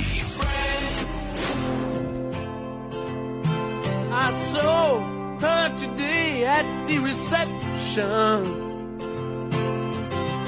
A glass of wine in her hand. I knew she was gonna meet her connection. At her feet was a footloose man. You can't always get what you want. You tell him, Mick. Can't always get what you want. Always get what you want. That was Chuck Schumer last night when asked at the douchebag national convention, the DNC, when he thought about Donald Trump, and for some reason he broke into this. Come on! Yeah. Hey, Bruce Blakeman's got a big concert coming up, but I've had a bunch of people contact me the last couple of days, Izzy Wassell and a few others, that I'm going to be like 4,000 Jews in the 5 towns on Tuesday night for some Jew concert. I can say that because I'm Jewish. And I'm invited. I guess Bruce is going, Anthony D'Esposito and others. I guess I'll go to it. I don't know. Were you invited, no? Well, I am a crappy Jew, so I was not invited. That's true. You are a very crappy Jew. Yeah. So you maybe weren't invited. Maybe they have you at a different table. No, he just can't come. No crappy Jews allowed. Stacey Piper Amato, crappy Jew. Tom Sullivan, that's your choice right there. We got two great women in a row coming up on this show before I hand it off to Brian Kilmeade. Skye's going to make her debut coming up later on this hour, but we go live to Chicago. Caitlin Sinclair, she's been in studio a bunch. The lovely Caitlin. She works with Charlie Kirk. She's really on the other team, but she in Chicago. She walked right through the protest yesterday. Sinclair, live from Chicago, is next. Well, you just fly. Tell him, cut. You get what you need.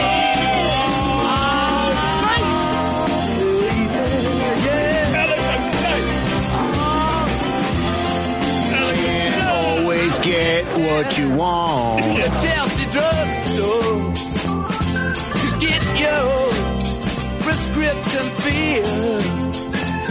I was standing in line with Mr. Jimmy. And man, did he look pretty ill. We decided that we would have a soda. My favorite flavor, cherry red.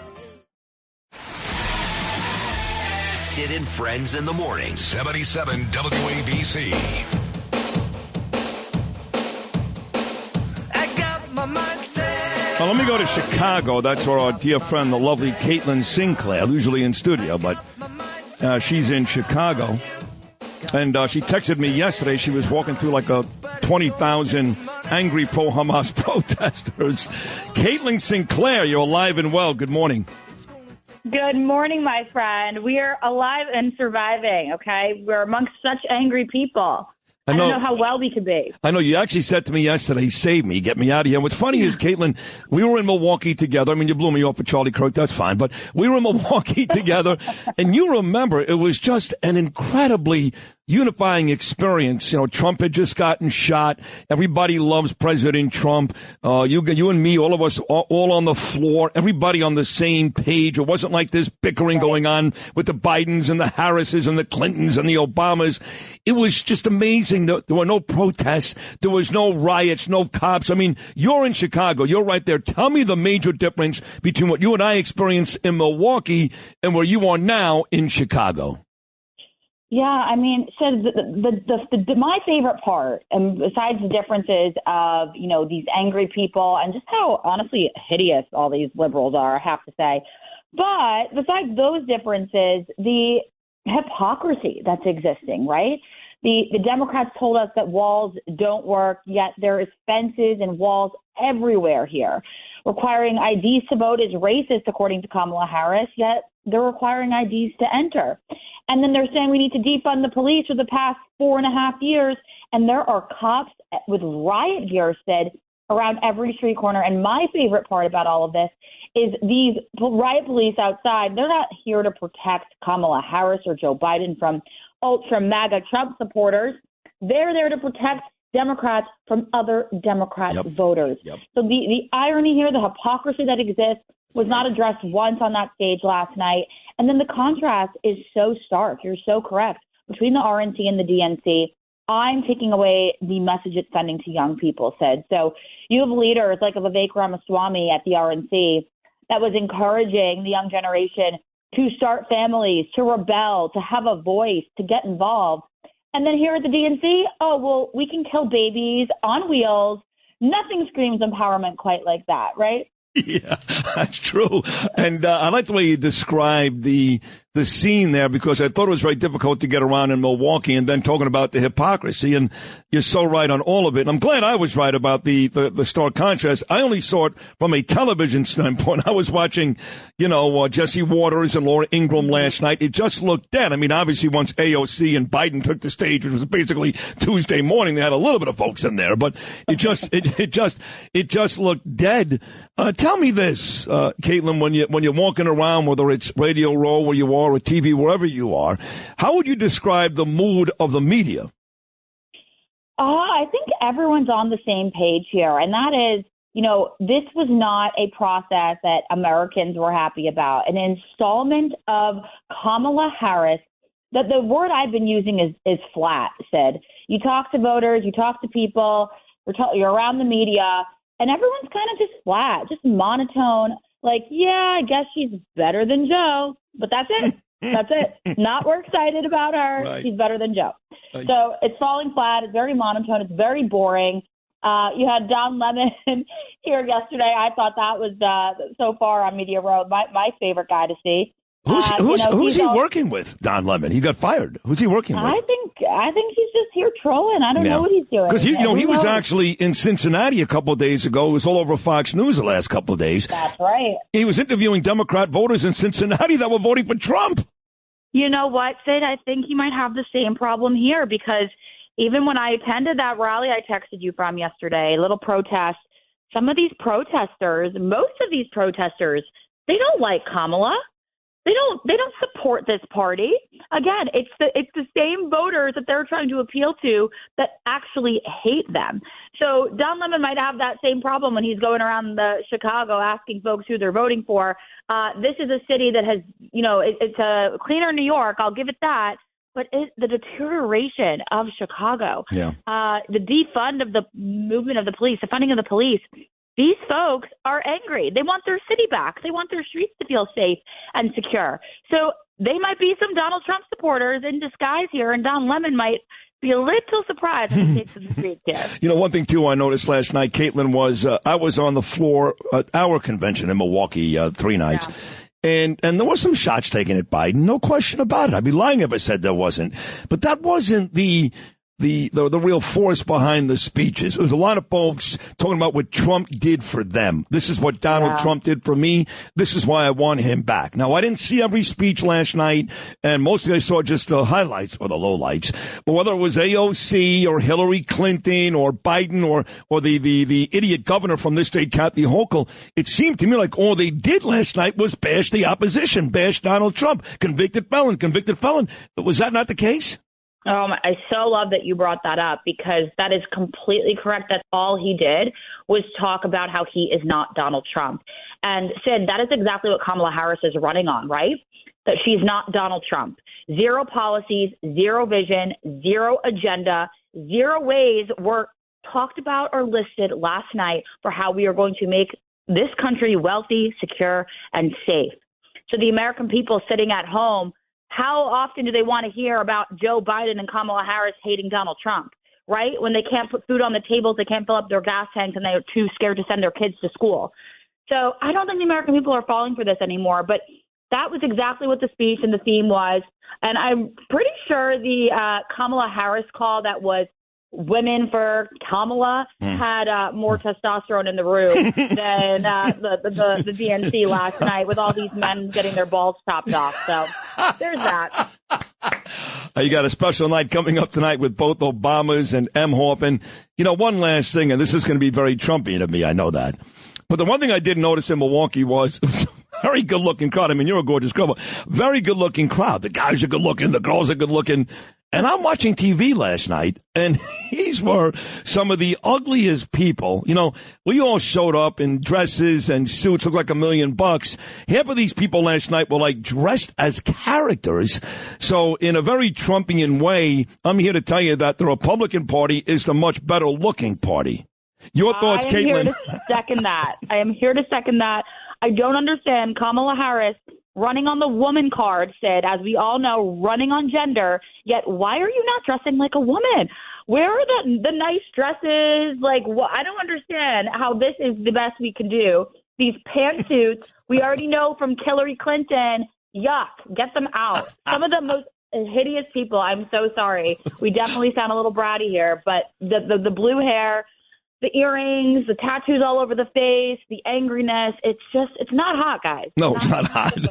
Well, I hope you have somebody to hang out with there. I know you got Charlie and his crew, but you got 3 more days leading up to the big speech on Thursday night. If you would do this again tomorrow, we'd be forever grateful. We'd love you. I would just tell you to be careful out there, and thank you very much for calling in this morning. We'll talk again very soon, Caitlin. Thank you. Let's do it, Sid. Thank you. That's the great Caitlin Sinclair. She really is terrific with Charlie Kirk and Turning Point, and she went out there, God bless her soul, she's hanging out with all these horrible, angry Democrats. We'll take a short break. We got more to do. We got another great guest coming up before Brian Kilmeade takes over in 28 minutes. We've also got the opening bell of the New York Stock Exchange. What kind of day will it be in the market? Norm Layton's about to tell you.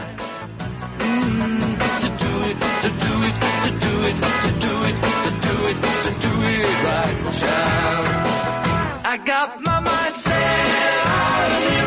I got my mind set on you. I got my mind set on you. I got my mind set on you. And this time I know it's real. The feeling that I feel. I know if I put my mind to it, I know that I really can do it. I got my mind set.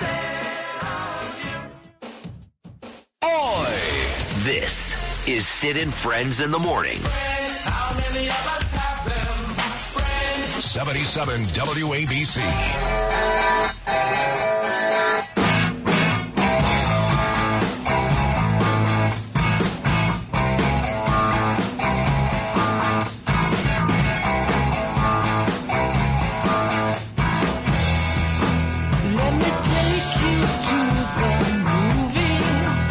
All right. Not about 19 minutes ago, before Brian Kilmeade takes over, I want to get to my friend Skye here. She's got a big night coming up. It's the same night as the debate, but she figured out something she's very smart. She figured it out. But I do want to read you this. I told you that Kelly Dillon is the young female news reporter for 1010 Wins. And a couple of days ago, I don't know Kelly. No idea who she is. She was leaving the 1010 Wins studios, I guess, here in Manhattan. She walked out and unprovoked was attacked by two men, which is something that happens in this city way too much for me. Sorry, Mr. Mayor. I know you're doing a great job. Please, you tell me that. I was walking down the street, get her ass kicked. And they beat her up pretty badly. So I know a lot of people, so I found a way to get in touch with her.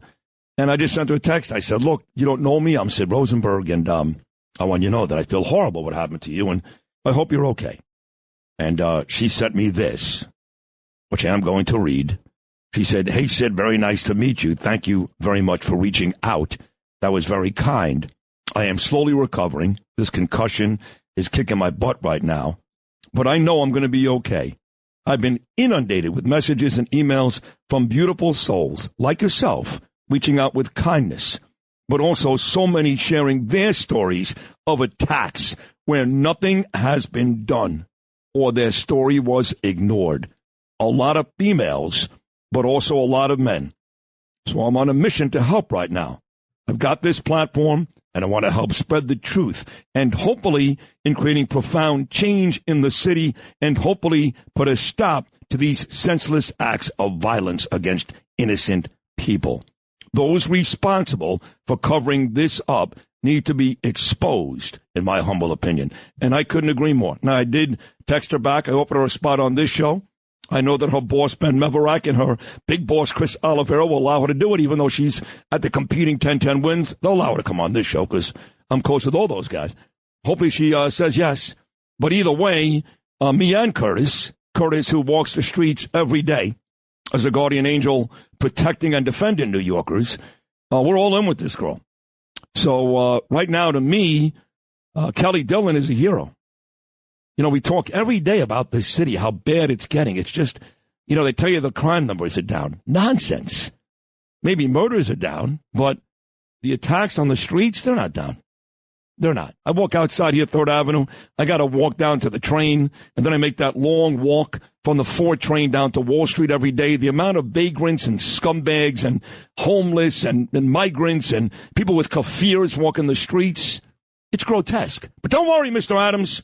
You go to Chicago tomorrow, and you tell everybody how great this party is, this great vision that the Democrats have, this great vision that every Democrat city run by a Democrat mayor, whether it's New York, Philadelphia, Los Angeles, or Chicago, has turned to duty. Crap. Every one of them. Every state has turned to crap.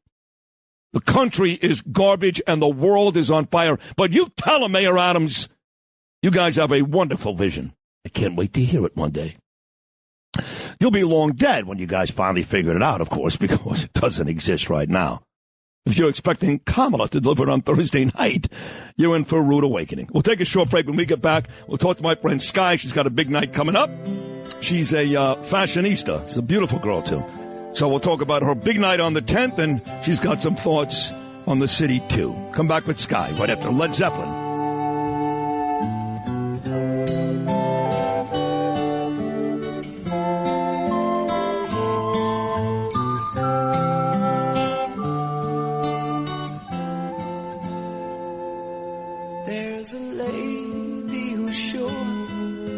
All that glitters is gold, and she's buying the stairway to heaven.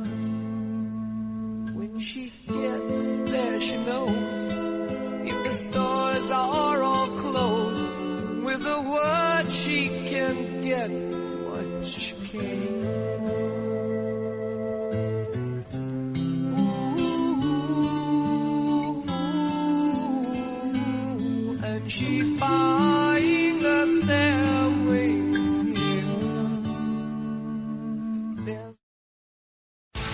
This is Sid and Friends in the morning. 77 WABC.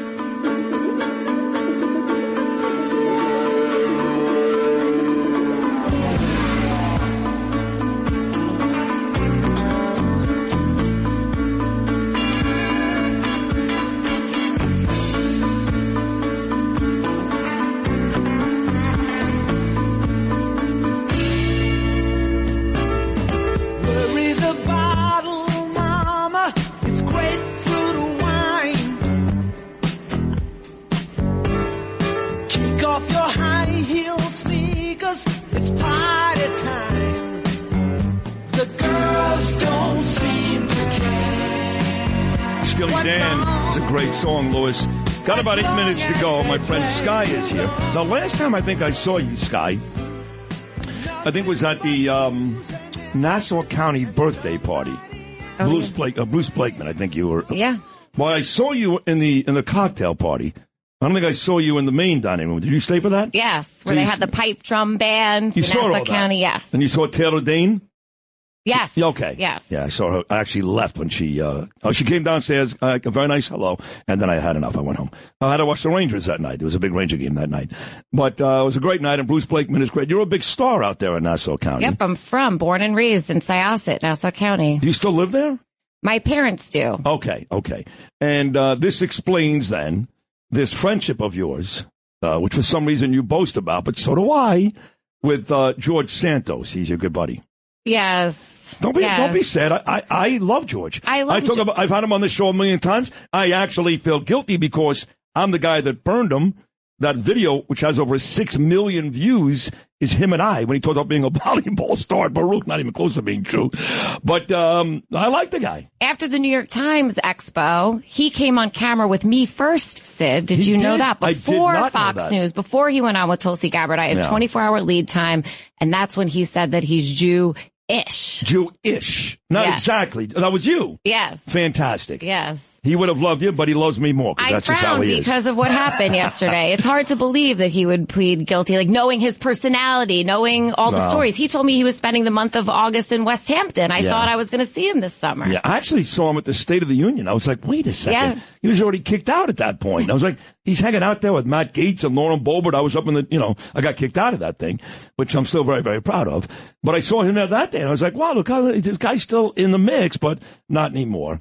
But I do kind of like him. So are you close with Cairo and King and Blakeman, all those folks out there? My whole thing is once you make a friend with someone across the aisle in the same party, then you can do business together once you form a friendship. So I like to maintain relationships on both sides of the aisle because I'm all about bipartisanship. Right. And I know you're all about money.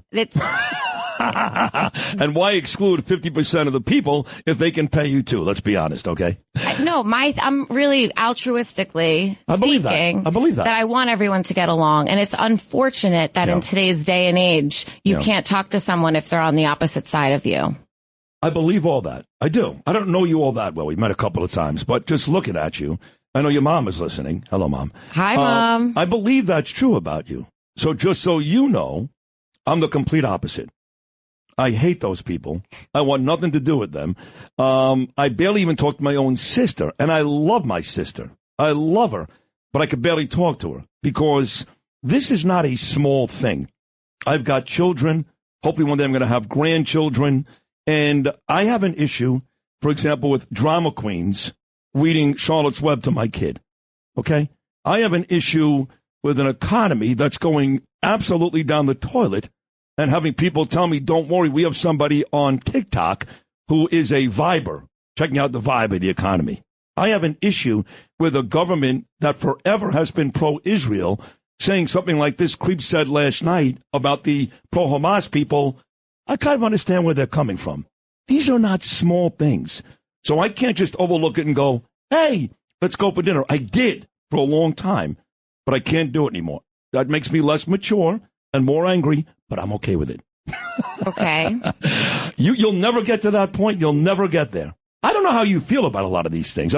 I feel like you're probably a Republican, but I don't know. I have no idea. I mean, I did speak out. I know you have Fox News on here in the studio. I did speak out last week about anti-Semitism within the Democratic Party. And I have seen online since the DNC began yesterday, there's a ton of anti-Semitic looking acts and Hamas and Palestinian flags. How are you okay with that? I'm not okay with that. And like I've said, I've sort of become a one-issue voter this round because I am a registered Democrat.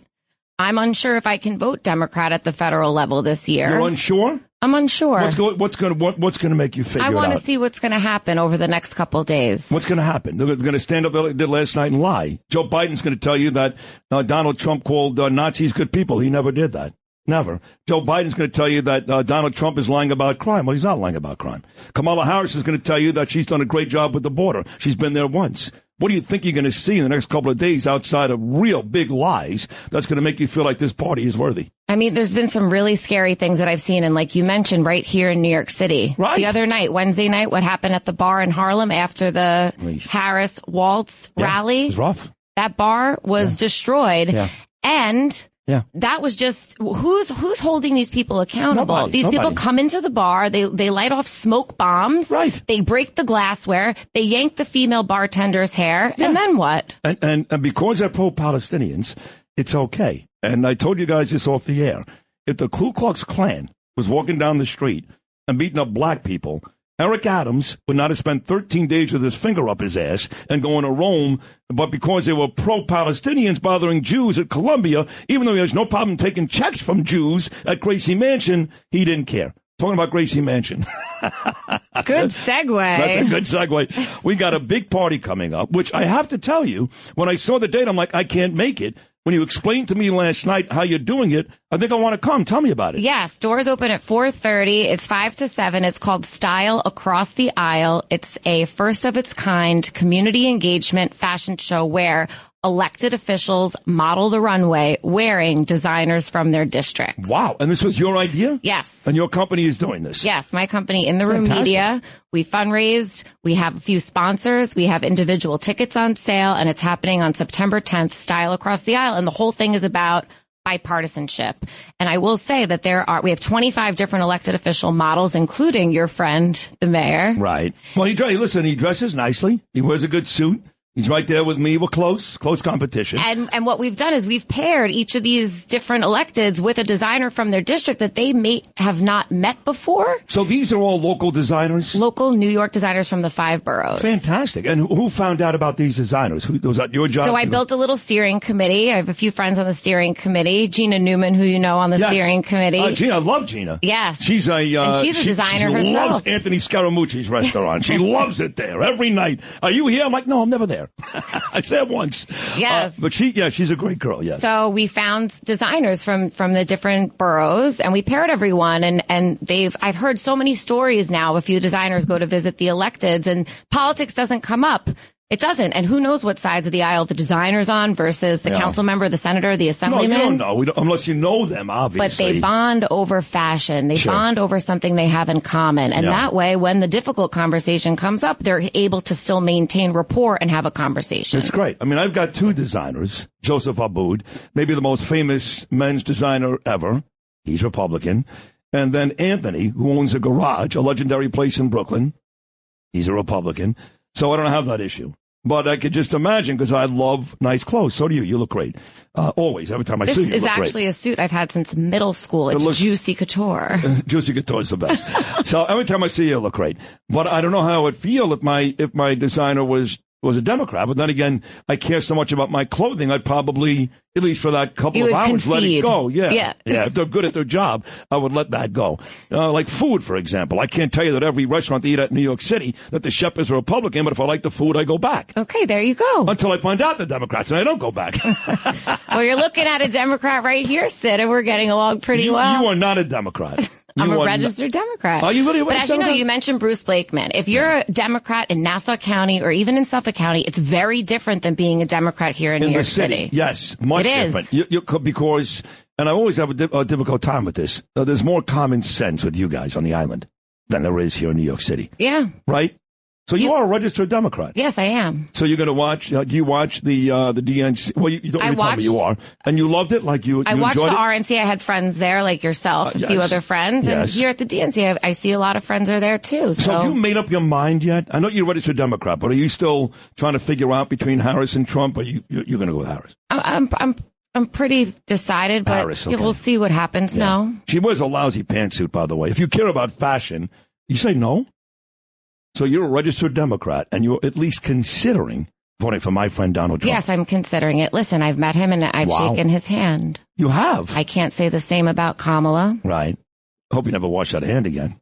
You have to admit, for 78 years old, he looks pretty good in that blue suit and the red tie, right? Looks pretty good. People like him, Sid, because he just talks. There was this amazing video meme, maybe you've seen it, of Obama talking about killing a war villain from overseas, and the way that he did it was stately, and he used specific words.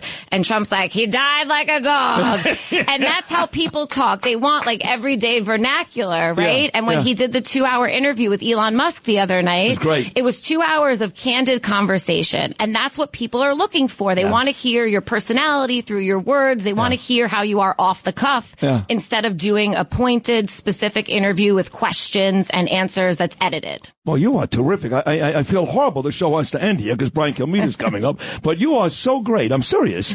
You know, you're fun and you're smart and you like people generally.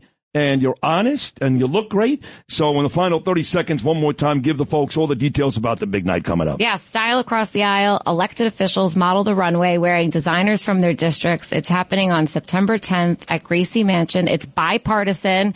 It's all about building community. You can't have community without unity. So it's about coming together across the aisle, a fashion show. What's more fun than that? Not much. And you can watch the debate afterwards or having it early enough so you can hang around and there'll be a debate party, which is we're going to do a brilliant, debate Skye. watch party. Yep. That's awesome. Yep. So you can do both, the nice clothing and the debate. It was wonderful having you here. Thank you very much. We'll do it again soon, okay? Yes, thank you so much. Lewis, we're done. Lou Rufino, Justin Alec, Noam Layden, great job today. Big show tomorrow.